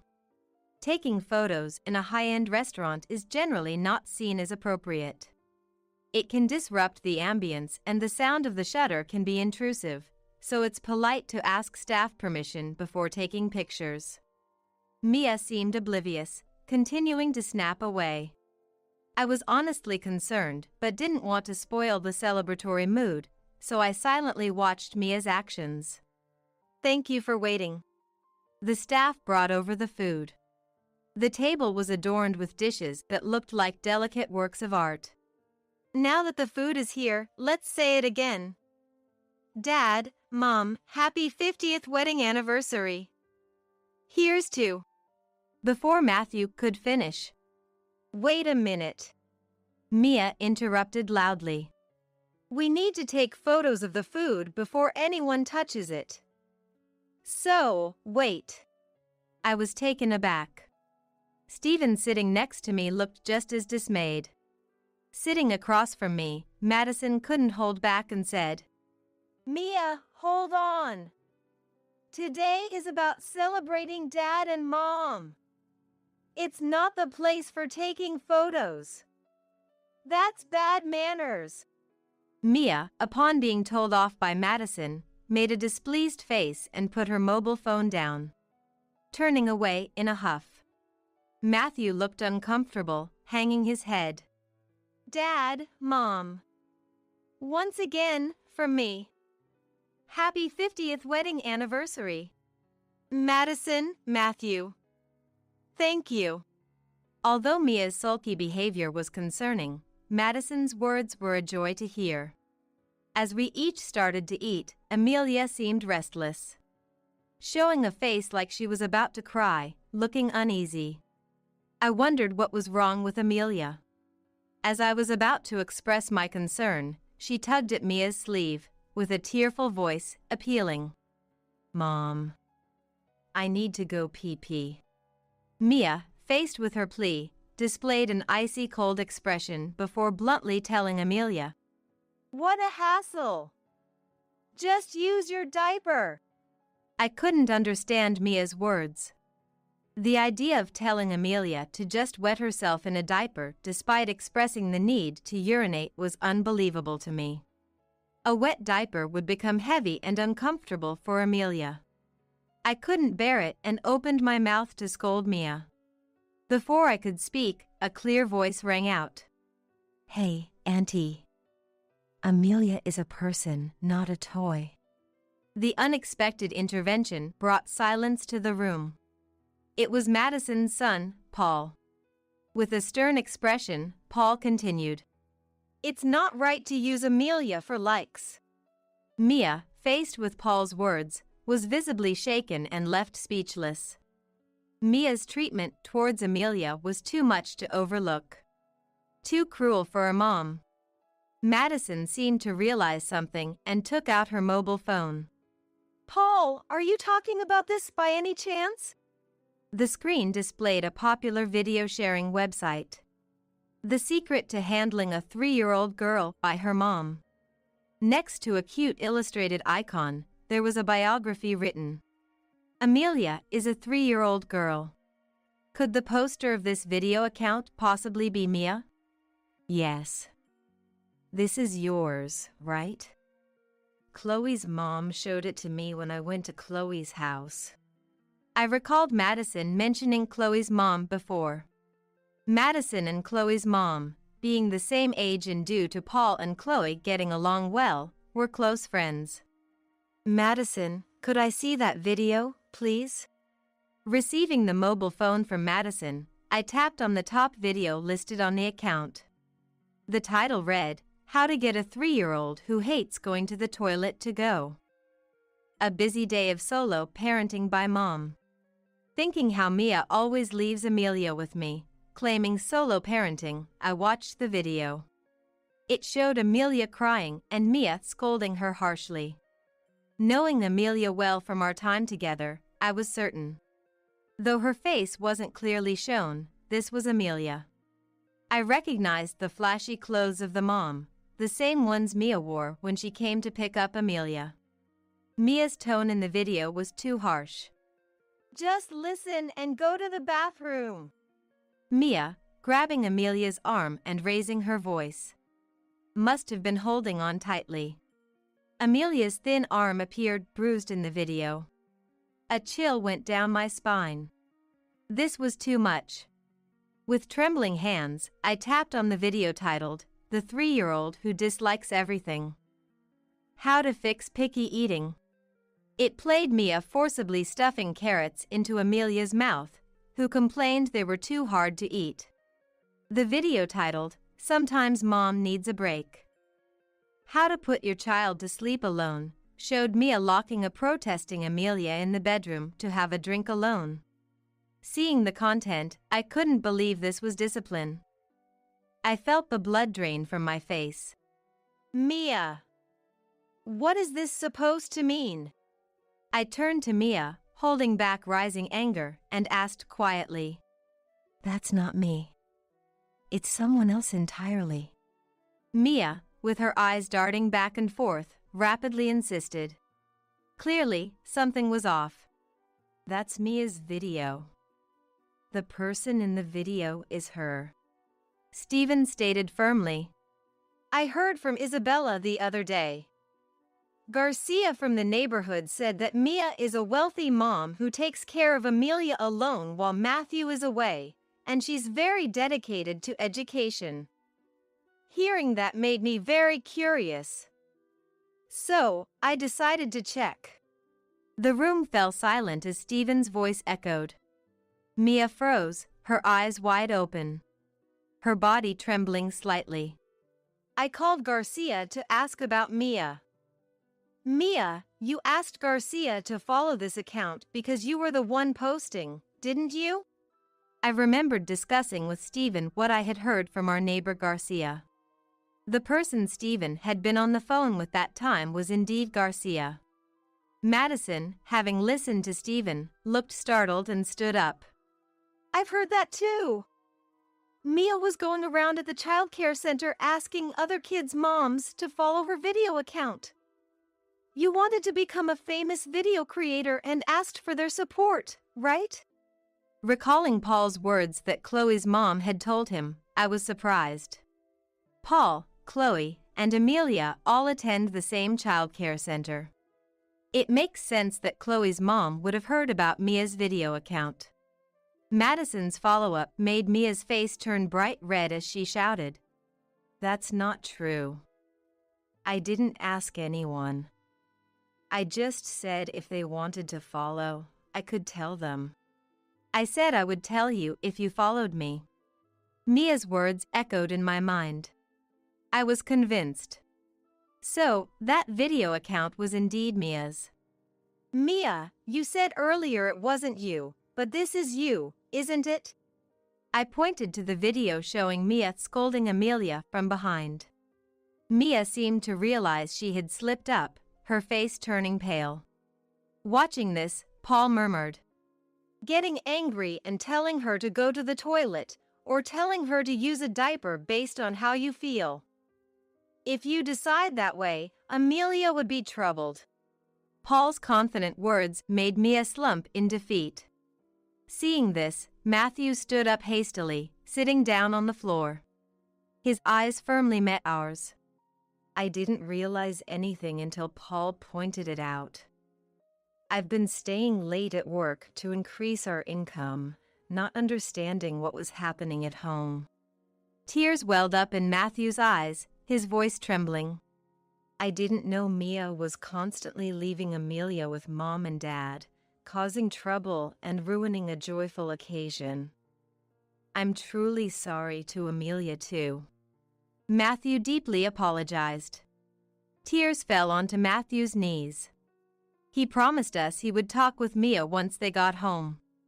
Hoping for Matthew and Amelia's future happiness, I watched until Matthew, taking Mia and Amelia, was out of sight. A few days later, as I was preparing dinner in the kitchen, the doorbell rang. Opening the door, I saw Matthew. "Mom, sorry for the sudden visit. May I come in?" Matthew had a serious look on his face. I sensed he had something important to discuss.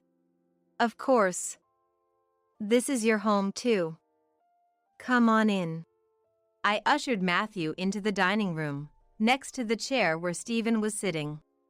Matthew sat down across from us and began. "Dad, Mom, sorry for barging in like this. After talking with Mia, I've decided to divorce her. I came today to explain properly." Matthew's voice was steady, his resolve clear.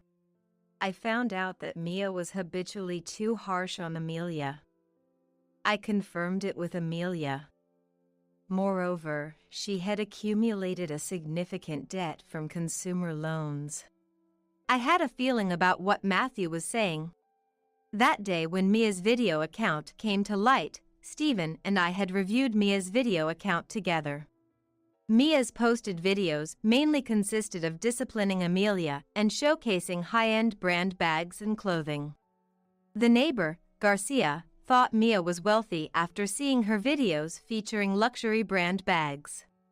She hadn't watched the videos where Mia scolded Amelia, only glanced at the titles and mistakenly believed Mia was thoroughly educating her.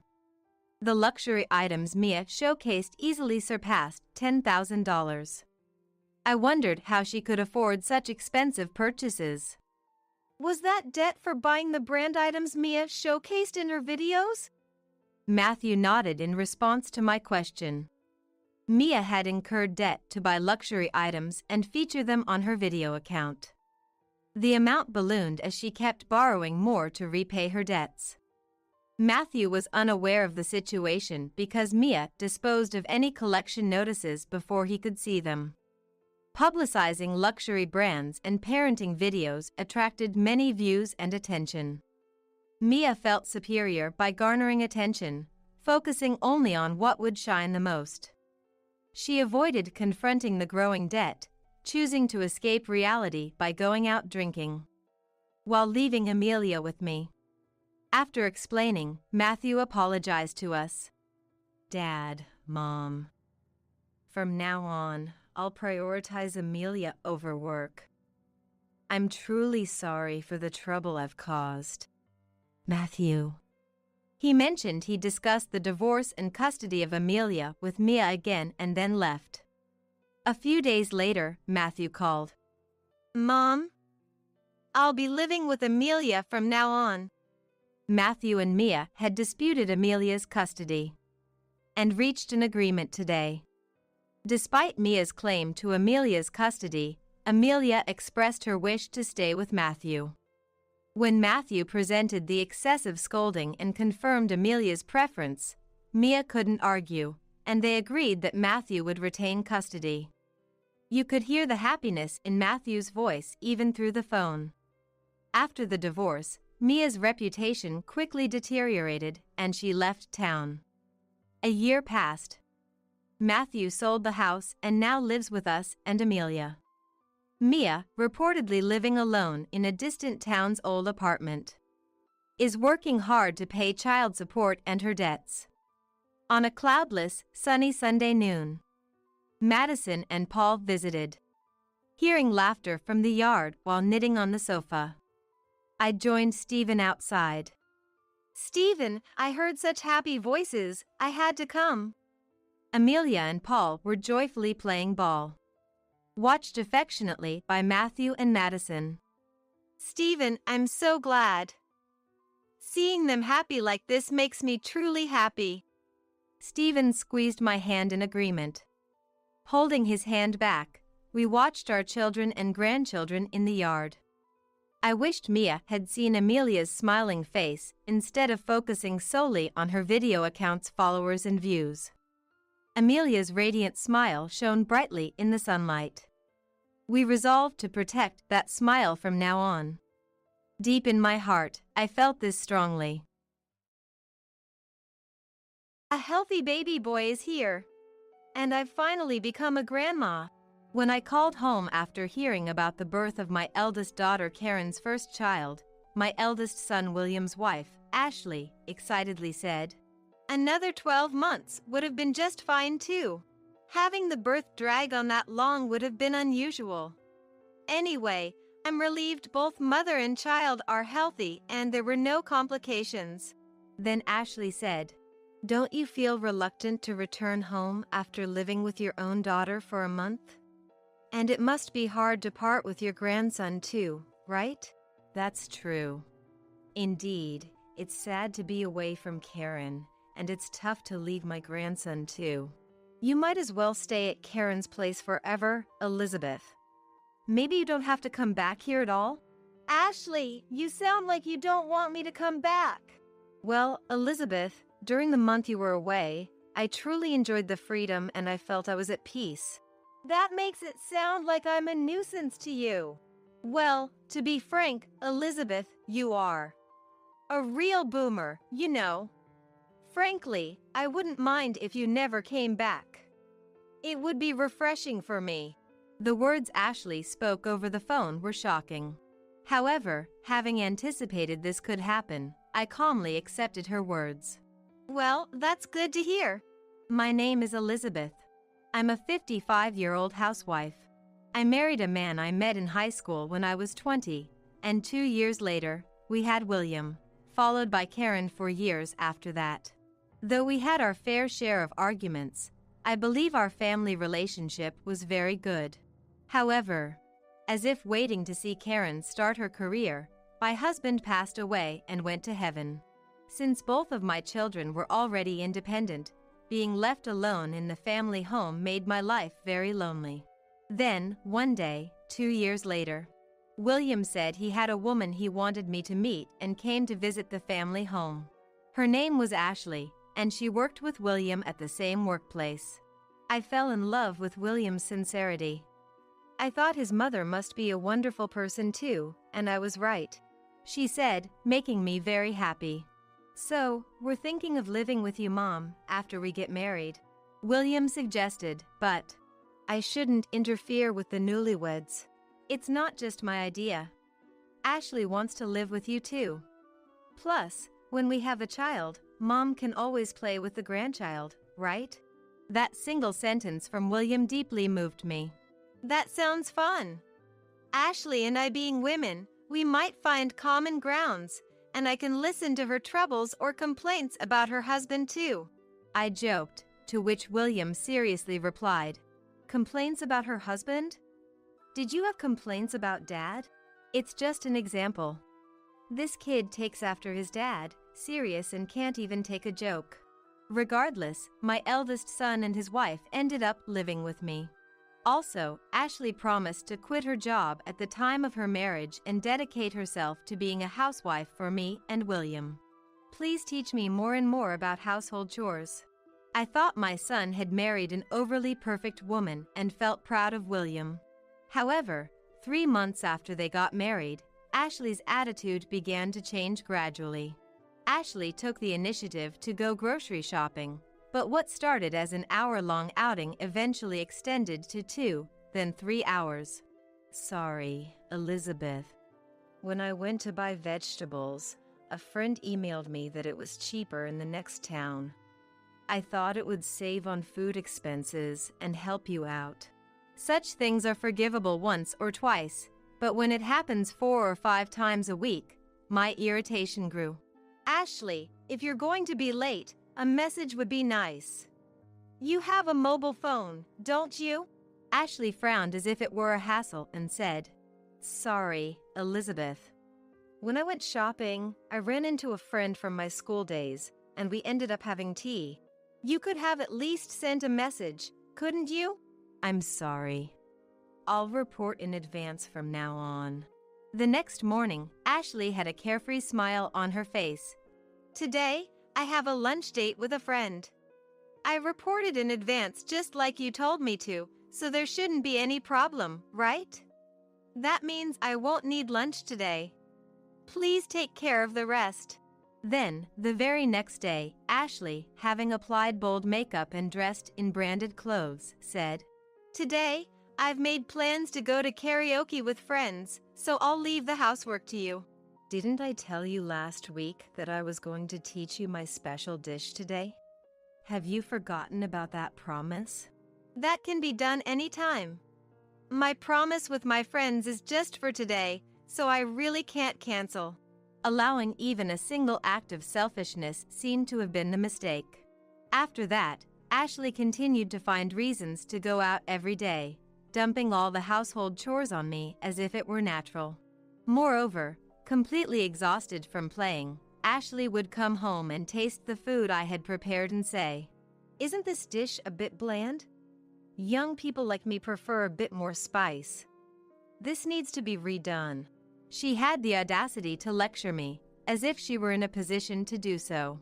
Then one day, I want to come over to hang. I received a rare call from Karen. Maybe I should talk to her about it.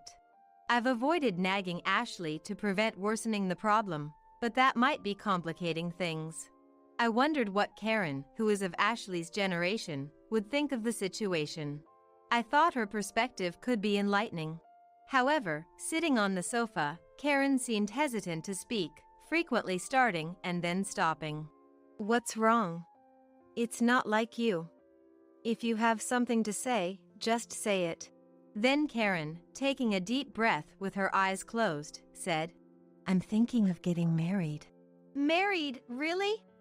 Congratulations! So, who is the person?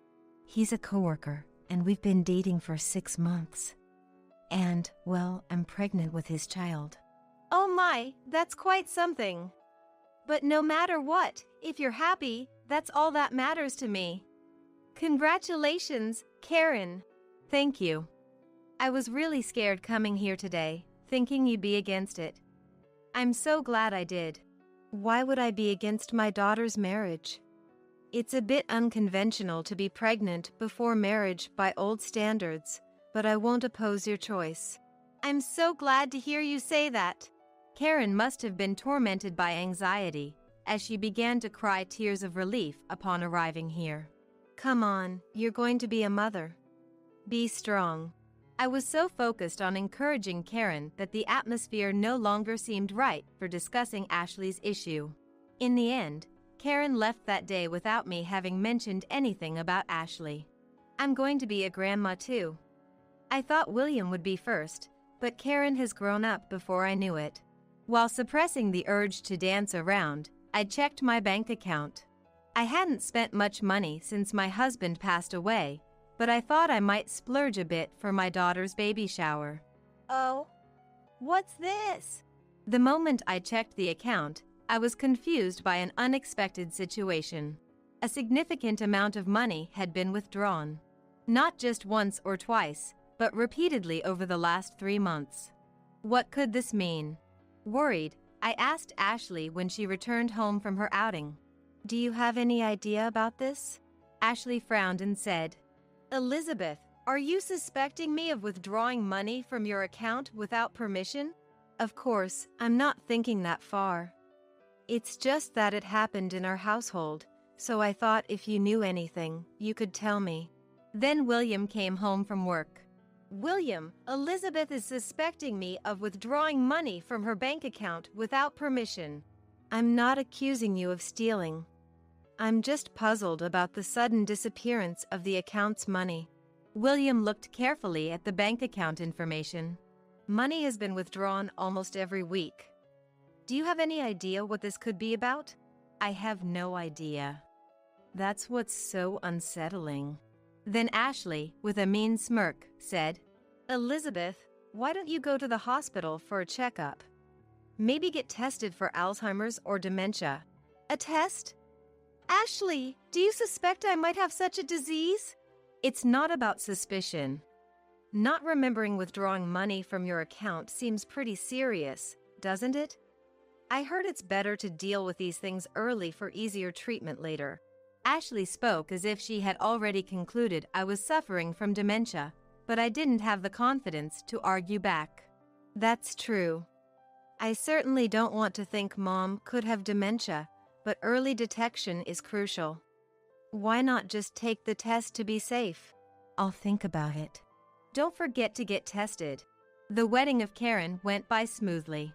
Congratulations, Karen. Build a happy family. Thank you, Mom. But how about you? Are you okay? Karen had reason to be concerned. William seems busy with business trips, but why is Ashley, his wife, not at home either? When I came over for wedding planning or to talk about my pregnancy, Ashley was always out. I'm also wondering what she's up to. I laughed it off, but Ashley was not just going out for lunch or karaoke with friends. Lately, she had even started traveling. You're William's wife. Don't you think it's strange to go on trips with friends so often? Since William is away on business anyway, it's no problem if I go traveling.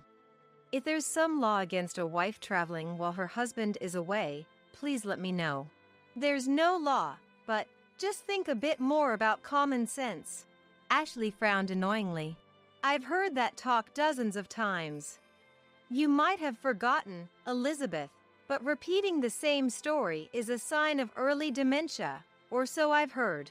Ashley, you're making fun of me again. I'm not making fun. As your daughter-in-law, I'm worried. What's up?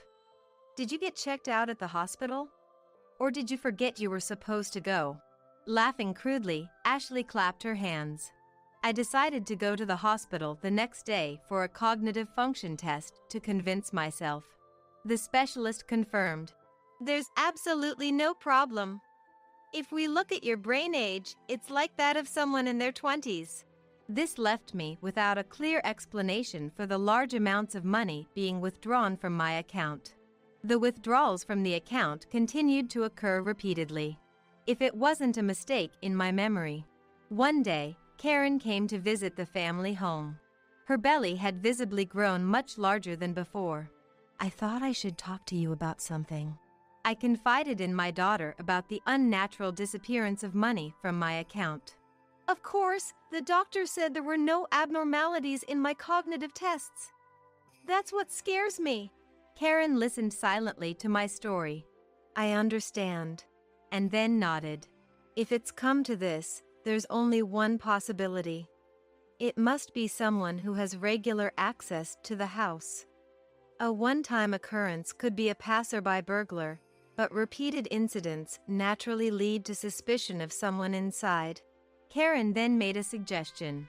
Let's flush out the culprit. How do we do that? We'll intentionally leave the house empty to let the culprit get careless. We'll catch them in the act of reaching for the debit card, thinking no one is home. It's a straightforward plan. I wonder if it will really work. Fortunately, I'm about to give birth. So, Mom, you'll be helping me with the childbirth, which means leaving the house empty for a while. I see. That would make it a natural reason to be away.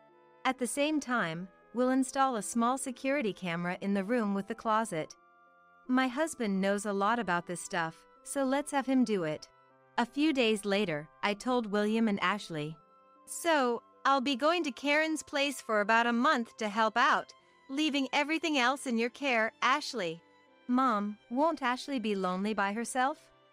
If I didn't have business trips, I could be there for her all the time, but...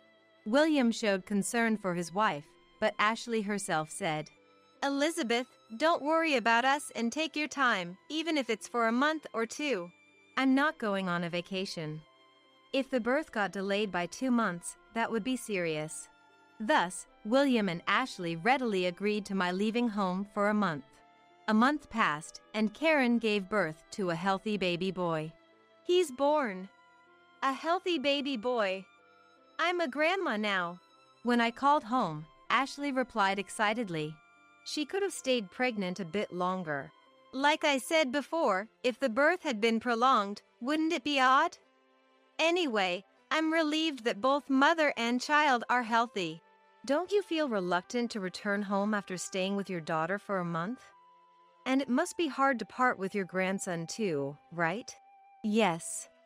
Indeed, it's sad to be away from Karen and tough to leave my grandson. You might as well stay at Karen's place forever, Elizabeth. Maybe you don't have to come back here at all? Ashley, you sound like you don't want me back. Well, Elizabeth, during the month you were away, I truly enjoyed the freedom and I felt I was at peace. So, it's like I'm a nuisance to you? Yes. Frankly, Elizabeth, you are. You don't have to come back at all. It would be refreshing for me too. Ashley's words over the phone were shocking. However, I had anticipated something like this could happen. I calmly accepted her words. Well, that's good to hear. After replying in a monotone voice, I resolved to take action against Ashley. Karen, who had safely given birth, was discharged from the hospital. Returning home, Karen took a deep breath and said, "It's definitely more relaxing at home than in the hospital. I'll help as much as I can."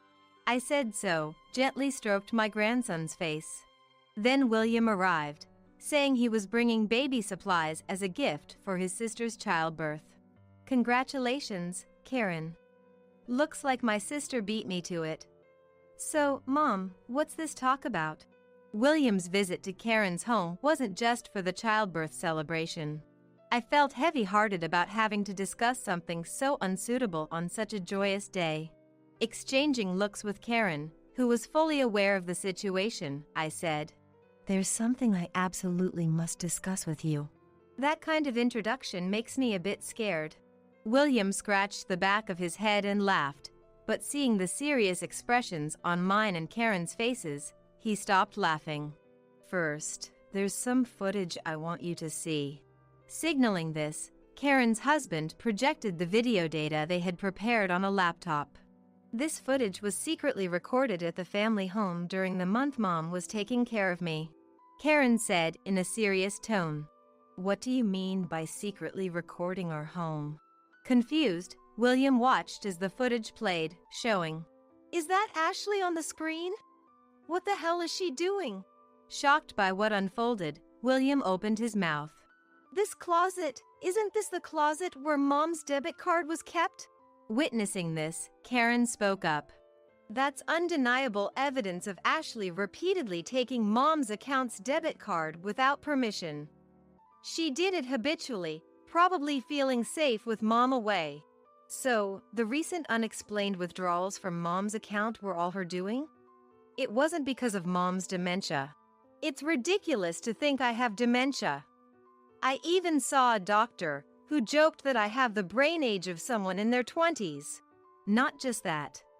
Suspecting Ashley might have taken more than just from Mom's bank account, we decided to install cameras throughout the house, just in case." As Karen said this, her husband displayed footage from the living room. "What's this? Why is she letting a man other than me into our home?" Seeing another man in the footage, William shouted. The video showed Ashley and another man boldly entering our home and embracing each other. It wasn't just once or twice. Unaware we had installed cameras, this woman, taking advantage of William's business trips and Mom's absence, met with this man almost daily, Karen said with a bitter expression. Seeing this, I no longer wanted to return to this house. It's desecrated memories of us, our father, and the home we cherished. I couldn't help but grimace and express my feelings of hatred. I'd rather sell that house than live with that woman. Karen and I discussed it, and I've decided to rent an apartment nearby. Learning the whole truth, William burst into laughter. So that's what it was. I had a feeling something was off for a while now. It's just that she kept getting brighter and more beautiful day by day, but somehow she seemed to avoid me. If there's another man, it makes sense why my wife's attitude became distant. But let's hold off on selling the house just a bit longer. I have some preparations I want to make first. Because I have an idea about the man in the footage. William, you know this man? I think it's definitely him. Now, I just need to gather evidence proving Ashley's relationship with this man, and then proceed with the divorce and claim compensation. Could you give me a little time? Understood. I'll leave the rest to you. 3 weeks later, William informed me. Everything's ready. Returning home with my family for the first time in a while. Can you still say that you didn't do anything? They confronted Ashley with the pieces of evidence. Not only did you bring another man into the house besides stealing from my bank account, but I will also have you return every penny you stole. Of course, I will also file for divorce and claim compensation for the affair. I'm speechless to find out you're still involved with your ex-boyfriend, Steven. Ashley showed no sign of disturbance or guilt. So it finally came out. She reacted as if merely caught in a prank.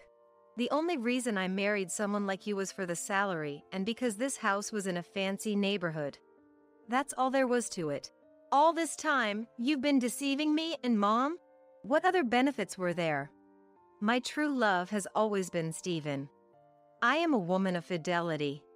I would use even you and your mother to be happy with Steven. You were planning to marry Steven?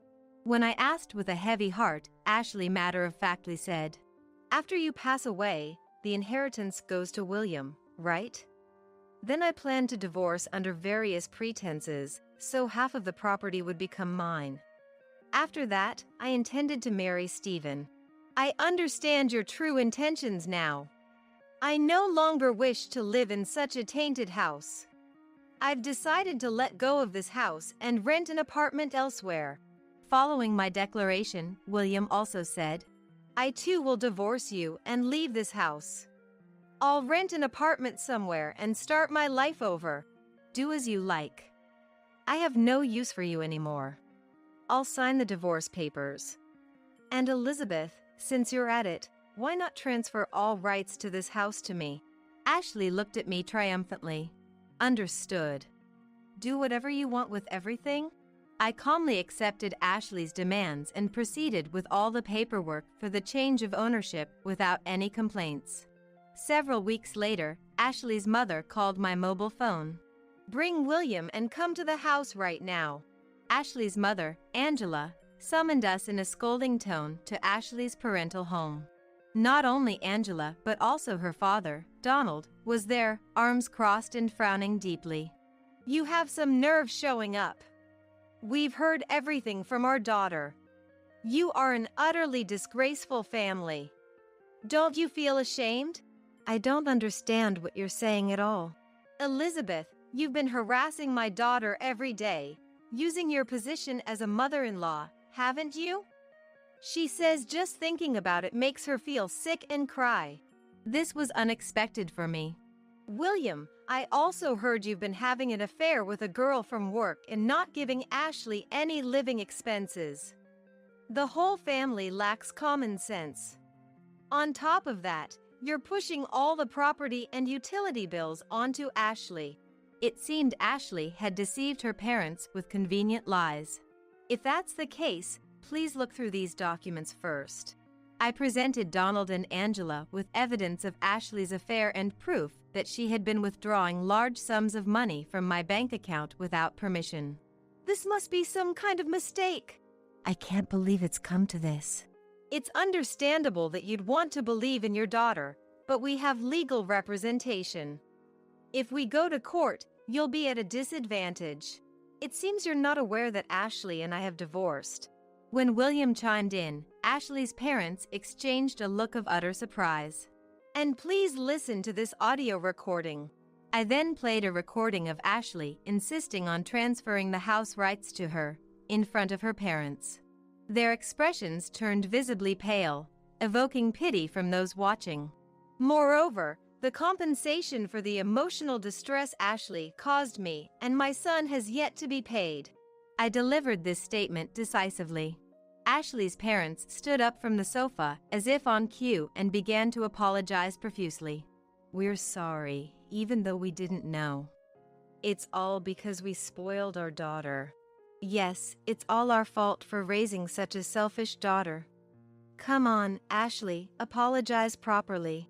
Even when scolded by her mother, Ashley retorted, This is stupid.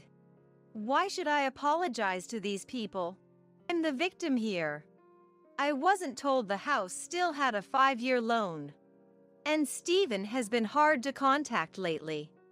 He hasn't transferred any money, so I can't even afford to live. Why can't I reach him? Ashley, struggling with living expenses and deceiving your own parents.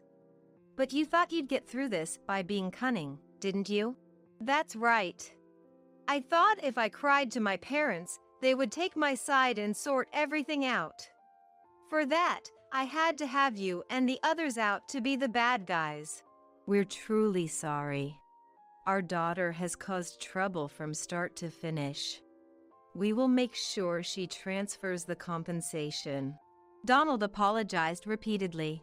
Later, as promised, money was transferred from Ashley, but it was forcibly done by her parents, and I could somewhat imagine Ashley sulking about it. Ashley's parents soon contacted me. We borrowed money to make the transfer. From now on, we must make our daughter go through hard times. Angela revealed her daughter's plight, followed by Donald. We've cut ties with Ashley as parents. She's working day and night, but we won't reach out to her anymore. Months later, as William began to enjoy living alone with his emotional wounds healed and his life becoming more comfortable, Ashley suddenly visited his apartment. Listen, William. Steven had a wife. I was there at the time and sarcastically said, You were meeting other men while having a husband yourself. Isn't that your own fault? Ashley glared at me. Now Steven's wife is demanding compensation from me. I'm always the victim, yet why do I always end up suffering? So, Ashley, what do you want today? I was wondering if you could help me get back together with William. Otherwise, I don't know how I'll manage to live. Both William and I had completely lost all fondness for Ashley, so there was no way we would agree to reconcile. You and I are strangers now. It's a nuisance having you here, so please leave. William tried to dismiss her coldly, but Ashley stayed put like a rock in front of the apartment. Unable to tolerate it any longer, William called the police. Ashley received a stern warning from the officers and reluctantly left. I'm now making new friends in my new apartment. Elizabeth, there's a sale at the supermarket this weekend. Let's go together. There's a new restaurant nearby. Would you like to try it out sometime? Karen occasionally brings her child to visit my apartment. Seeing their budding speech and adorable smiles, I no longer feel lonely. My only remaining goal is to see William truly happy. With that aim, I'm enjoying my time leisurely and happily. You're nothing but a useless parasite. Get out of your parents' house now. As I was moving down the hallway in my wheelchair, I was suddenly confronted by my brother's wife, Angela. Thinking it was just her usual harassment, I pretended not to hear. But then, she stood in front of me, blocking my way. Next thing I knew, I felt like I was floating, followed by a jolt of pain. Ouch! Angela had suddenly pushed me and my wheelchair to the floor. I felt a sharp pain in my arm and ended up crawling on the floor. Then, with a pleased smile, she kicked my wheelchair out of my reach. Why are you doing this to me? You're in the way. I'm not giving back your wheelchair until you agree to leave your parents' house. Angela always looked down on me, treating me horribly without remorse. At that moment, I realized I could never understand her and decided to leave the house I had grown up in. Now this big house and all its wealth are mine. Angela's face lit up with a devilish grin, delighted by the situation. At that moment, I vowed revenge against the truly terrifying Angela, who seemed willing to do anything for her own desires. I am Margaret, 33 years old. 3 years ago, on a rainy day, I fell down the stairs at the station. The fall caused a spinal injury, leaving me paraplegic, dependent on my wheelchair. When I first realized I couldn't move my legs, I cried tears of frustration. But now, I've accepted my reality and have adapted to work from home, doing what I can. I've always lived in my parents' house, which was remodeled 2 years ago to be wheelchair accessible. Being self-conscious, I mostly stay indoors. In my family home, I also live with my brother Kevin and his wife Angela, who married a year ago. Angela, my brother's wife, is 3 years older than me. I was initially excited to have Angela like a real sister, but that was a big mistake.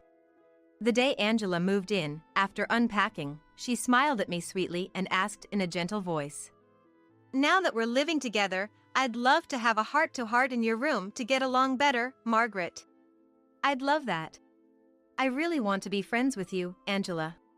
With high hopes for a pleasant future, I entered my room with Angela pushing my wheelchair. But as soon as the door closed, her kind expression vanished. She frowned like a different person and said something shocking. "You know, you're an eyesore." "Excuse me. Are your ears as bad as your legs? Your presence in that wheelchair is an eyesore." I was stunned by Angela's drastic change and managed a weak, uncertain smile, saying, "You're joking, right?" To which she berated me even more. "I hate jokes. Everything I said is my honest opinion. But you just said you wanted to get along." "That was just an excuse to be alone with you." Hearing this unexpected statement, my mind went into a panic and my hand, covering my mouth, started trembling. Wait a minute. I can't comprehend this. Does she hate me? As I took a deep breath trying to understand what was said, she hurled more insults at me. "People who live leisurely at home without working are called parasites." "Why are you being so harsh?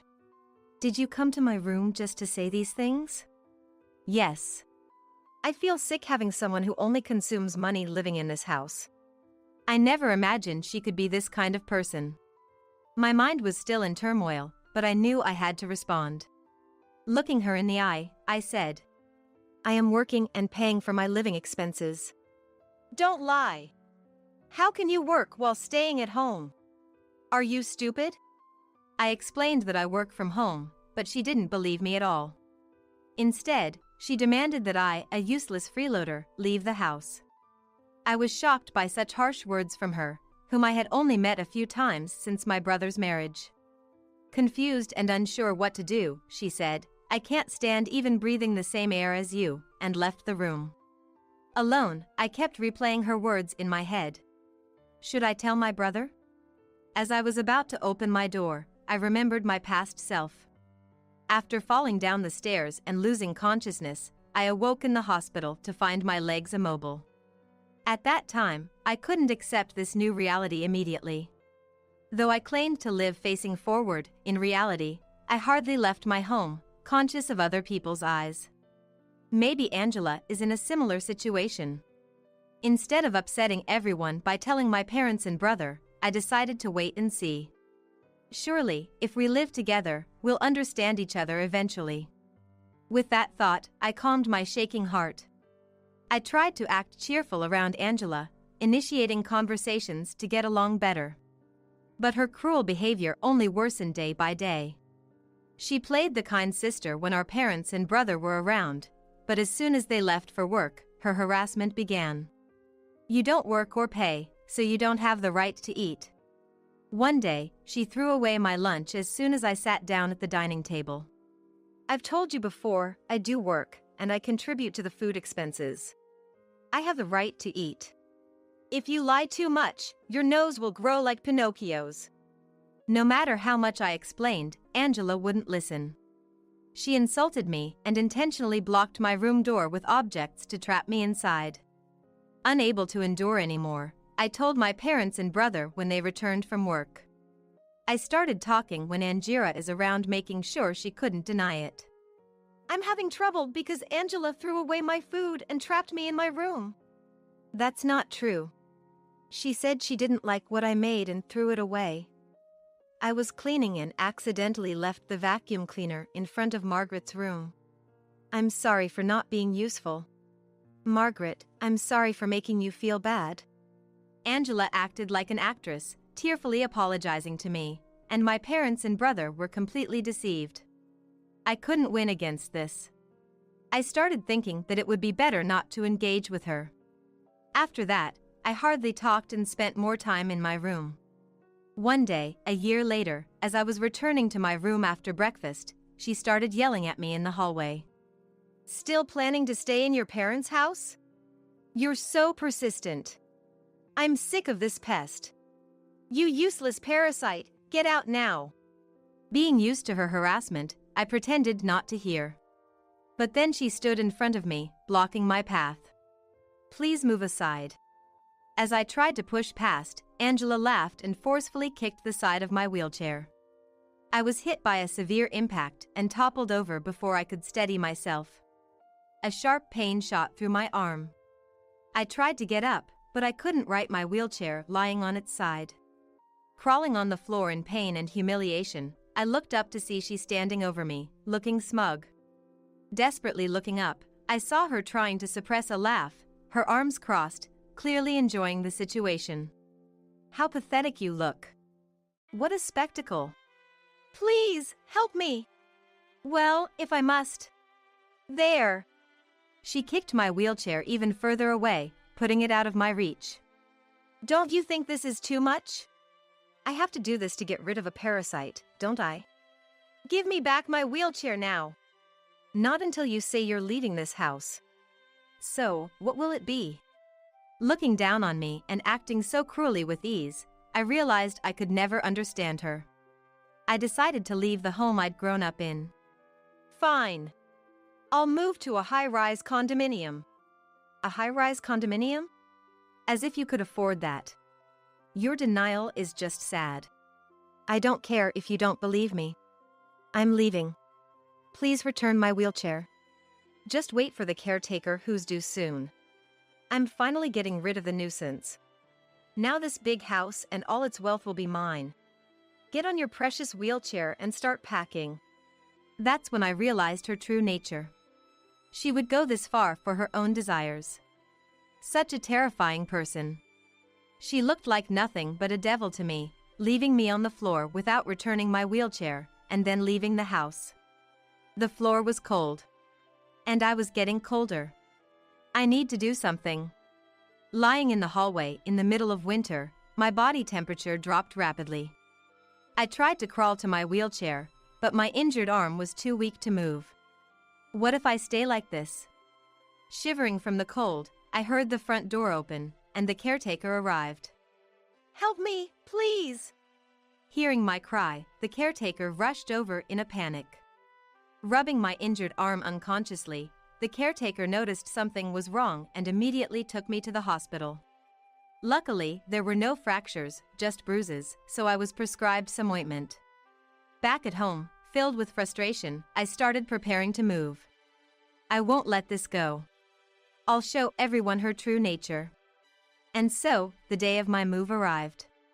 Angela had finished breakfast and was getting ready to leave.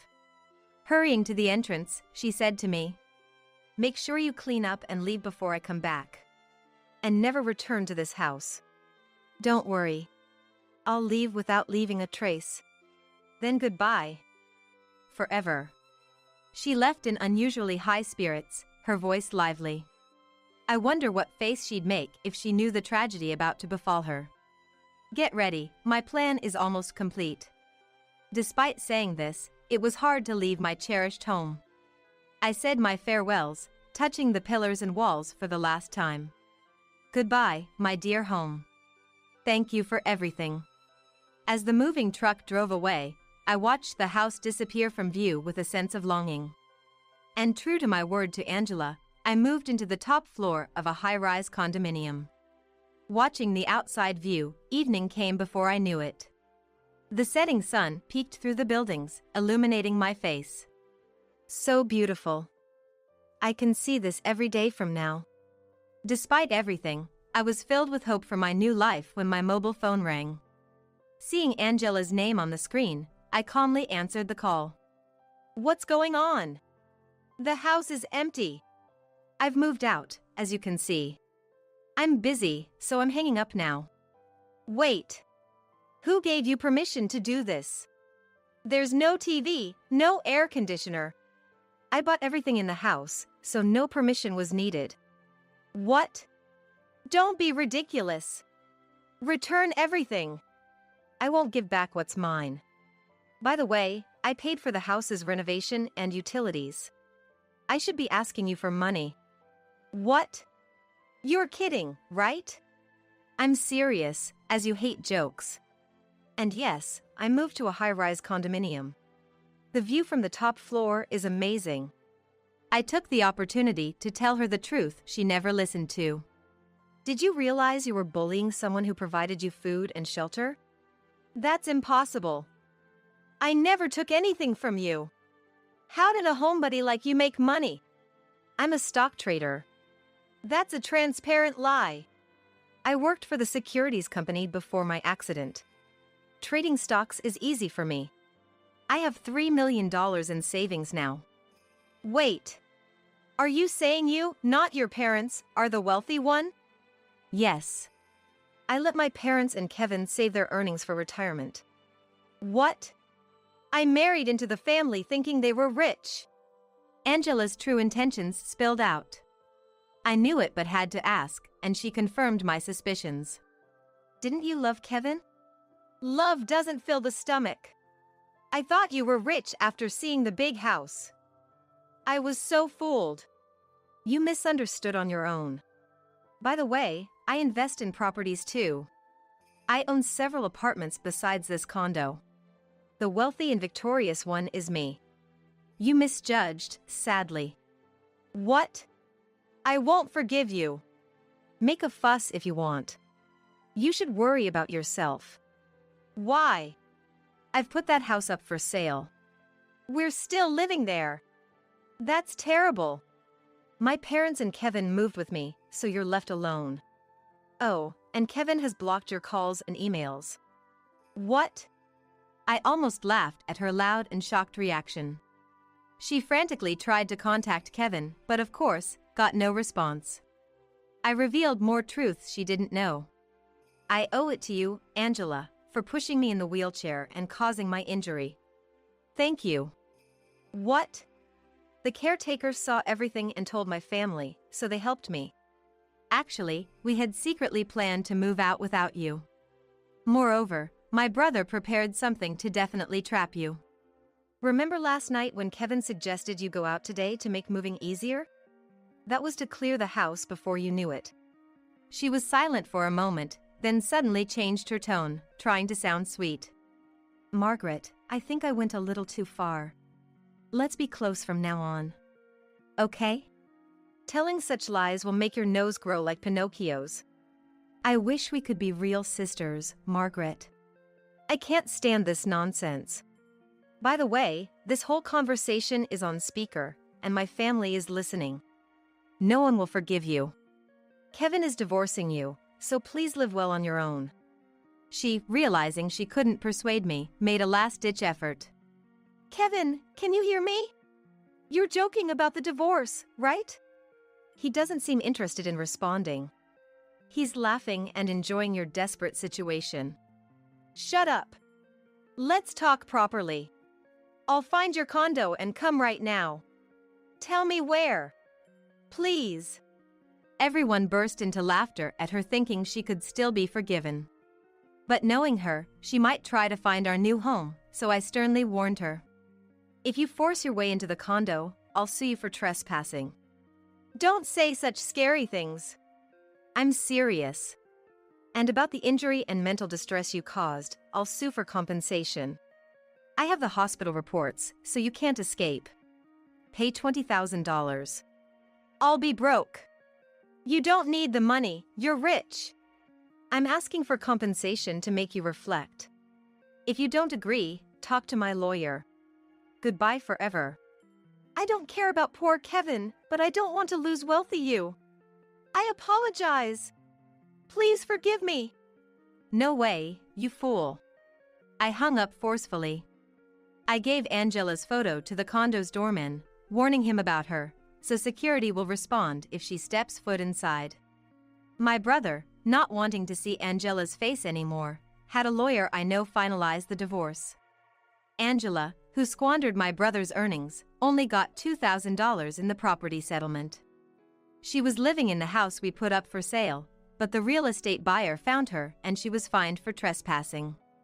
Angela, now a criminal, is shunned even by her family and is lost without a home. I demanded the promised $20,000 in compensation. We will make sure she pays. Our family is living spaciously in a new high-rise condo, enjoying every day. Although I liked my big detached house, the view from the expansive windows, unobstructed by my wheelchair, is refreshing. The city lights at night bring a new joy. There is no seat of mine. Olivia, oh, your seat? I cancelled it. Ava. Today is the wedding ceremony of my dear brother, Jack. Me, his real sister, not having a seat at the groom's side is unthinkable. What do you mean by cancelled? Oh dear. I mean exactly what I said. Your seat isn't here anymore. Laughing almost cartoonishly, adorned with numerous necklaces and bracelets, is Ava, the bride's mom.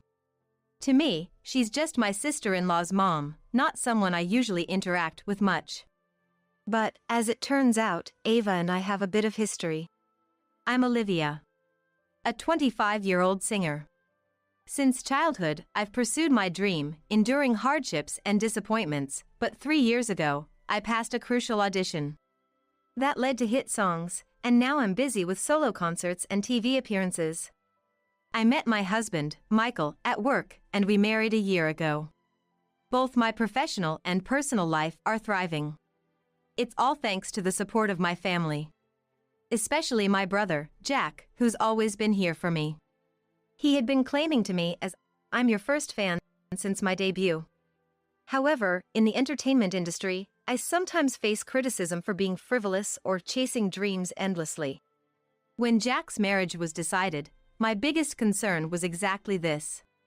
I worried if Jack would be badmouthed by his wife's family because of my career, but Mary and Ava, his wife and mother-in-law, smiled and supported my work. I was so happy with that, yet I never imagined today's wedding turning out like this. Come on, how long will you stand there? You're obstructing the other guests. Please leave quickly. What are you talking about? Today is my brother's important wedding. I'm definitely attending. How many times do I have to tell you? You don't have a seat. Just go home immediately. Then, a staff member from the venue, seemingly unable to watch any longer, came to help. If there's been a mistake, we can arrange a seat for you.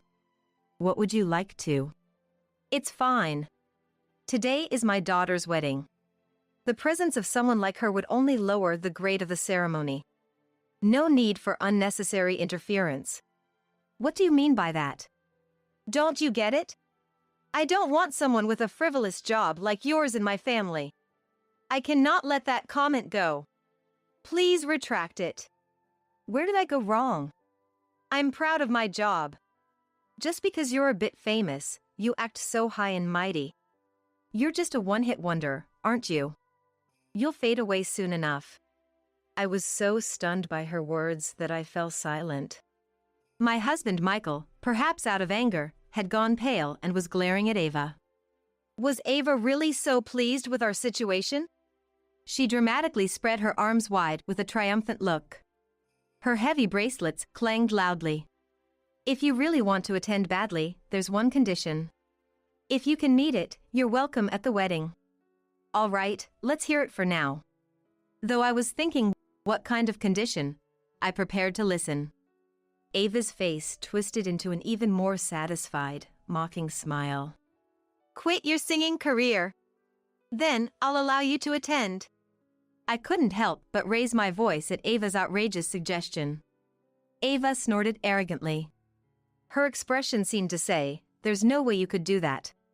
She knew I couldn't accept such a condition and seemed to enjoy seeing me struggle. You can't do it, can you? You always put yourself first. Your job is more important to you than your own brother, isn't it? Such a selfish and detestable woman. There's no place for you here. Just leave. Shocked by her cruel words, my husband Michael started to retort, but I pulled his arm to stop him. Michael looked at me unhappily, but I shook my head slightly and then faced Ava squarely. Understood. Then, we'll leave here. What? Michael, let's go. Wait a minute. This is your own brother's wedding, are you sure? Ava seemed panicked as I began to leave the venue, was saying nonsensical things.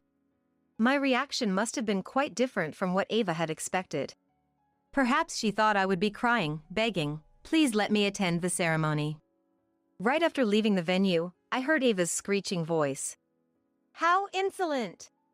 But I didn't stop. As I walked down the corridor, I heard someone calling my name from behind. Turning around, I saw Jack running towards me, looking frantic. Sis, I heard everything.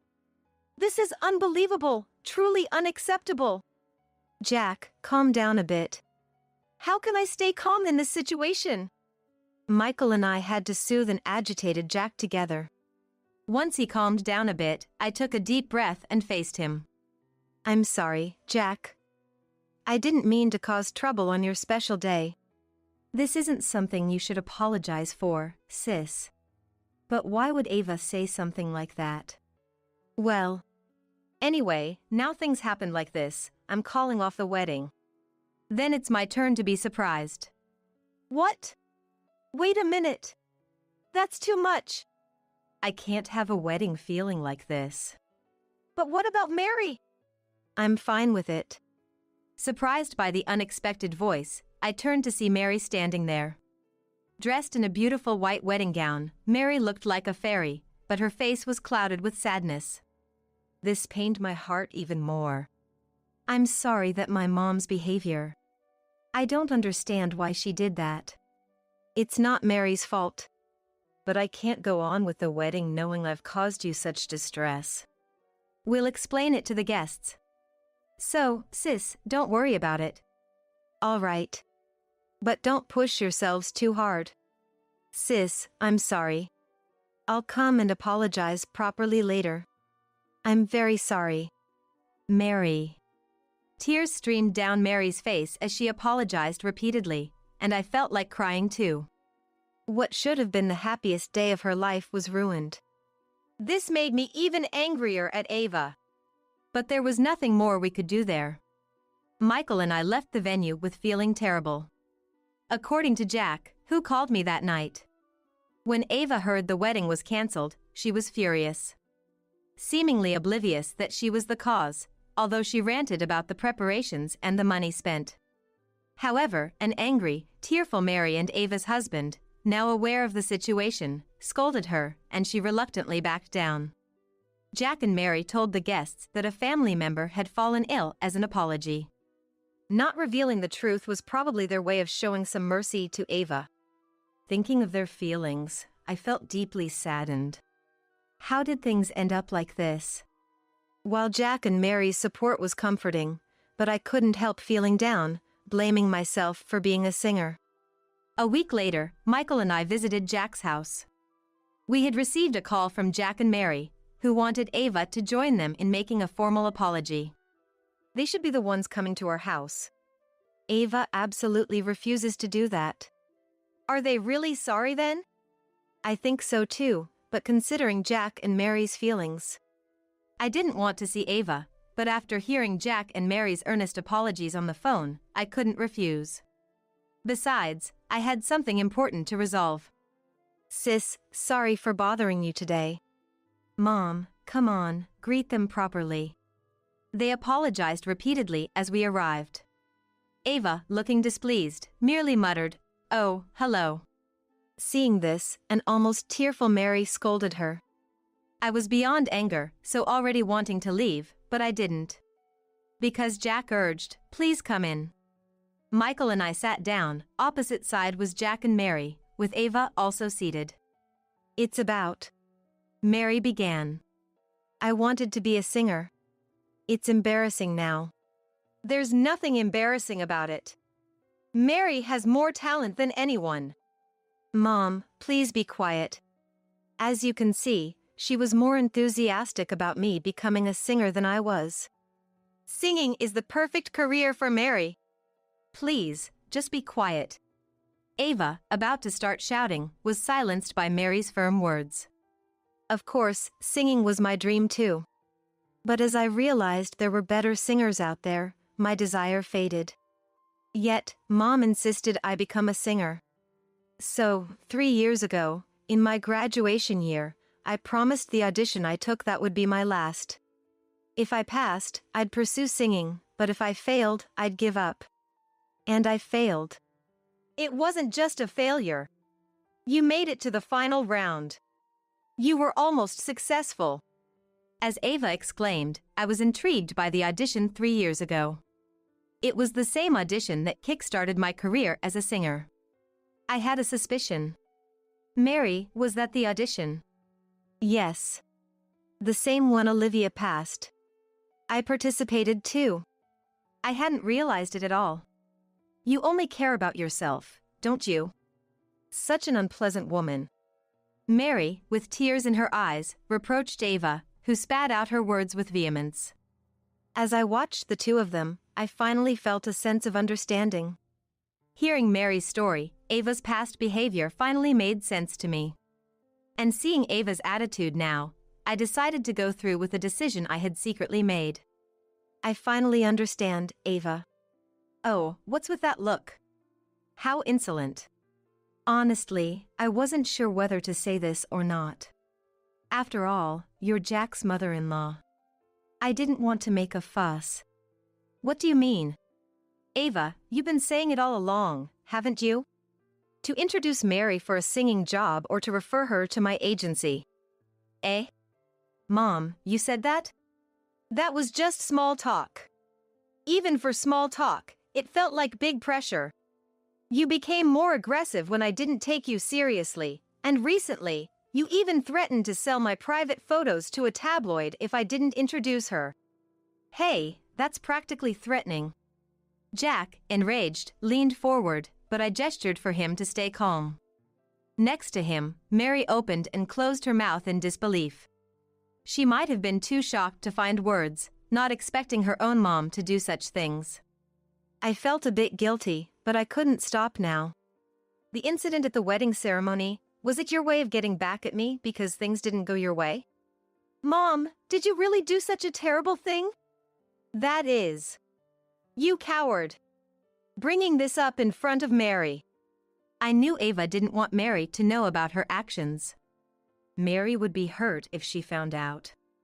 That's why I had been hesitant to say anything. But I had explained the situation to Michael, then he nodded slightly at me from beside of me. Ava was ignoring Mary's attempts to stop her, approached me, veins throbbing on her temples. Let me make it clear. Mary has far more potential as a singer than you. If it weren't for you, she would have passed the audition. She could have been a singer, even a star. I let her marry into a less impressive family, thinking it might lead to a singing opportunity for her. How dare you take advantage of my kindness? Ava's intensity silenced not just me, but Jack and even Mary. As we stood there stunned, Ava continued her irrational tirade. You probably used some dirty tricks to pass that audition, didn't you? Bribe the judges, maybe even seduce them. You seem like the type of doing that really well. Even now, who knows what you're doing to get work? Mom, please stop. Mary's tearful plea seemed unheard by Ava. I was so overwhelmed, I didn't know whether to be angry or sad. Then, Michael spoke up. Olivia passed the audition on her merit. Aren't you a sweet husband? But your wife's popularity is just a fluke.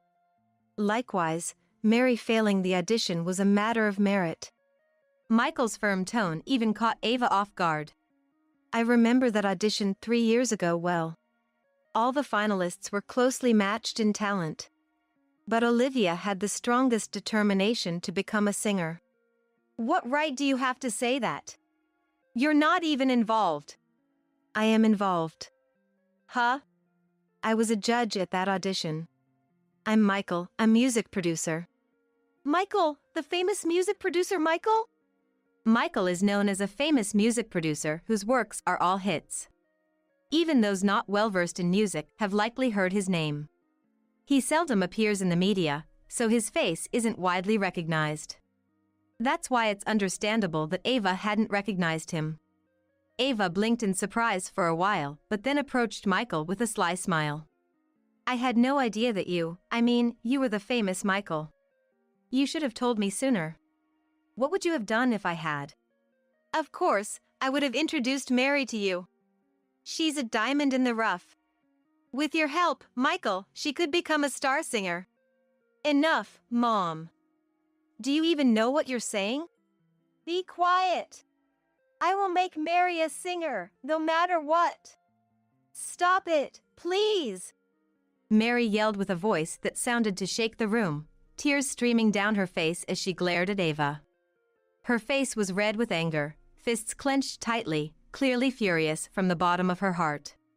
In conclusion, Mom just wanted to make me a singer for her own vanity and desires. That's the worst. How can you say such things to your mother? A parent's dream is their child's dream. Children have a duty to fulfill their parents' dreams. Don't you understand that? I gave birth to a child with a talent for singing, just for this. Don't talk nonsense. The one talking nonsense is you. You could have been rich and famous. What a disappointment. That's it. I've had enough. I'm cutting ties with you, Mom. What? Are you out of your mind? From this moment, you are a stranger to me. Please leave. Mary, don't joke around like that. Get out. Mary, with a strength that belied her slender arms, pulled Ava and pushed her outside the door. Ava, having been thrown out, angrily pounded on the door. When Mary threatened to call the police if she didn't quiet down, Ava's anger turned to tears and pleading. Mary, why are you doing this to me? I've always done everything for you. Still saying that. Apologize to Olivia, you shameless woman.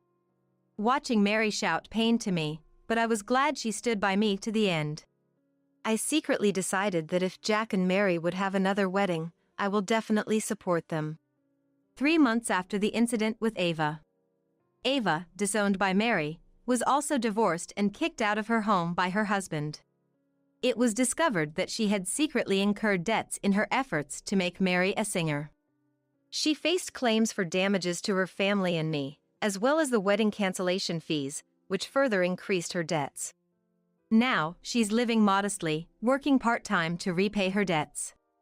Having been a housewife for so long, it's been tough for Ava to work outside. She frequently contacts Mary, saying, "We're family, after all." But Mary firmly rejects her each time. This experience taught me that being a well-known name can unexpectedly attract resentment. Although having achieved my dream, I consider myself fortunate and will continue to work hard as a singer. The compensation money from Ava was given to Jack and Mary, which they used for their rescheduled wedding. Seeing them finally happy was a great joy for me.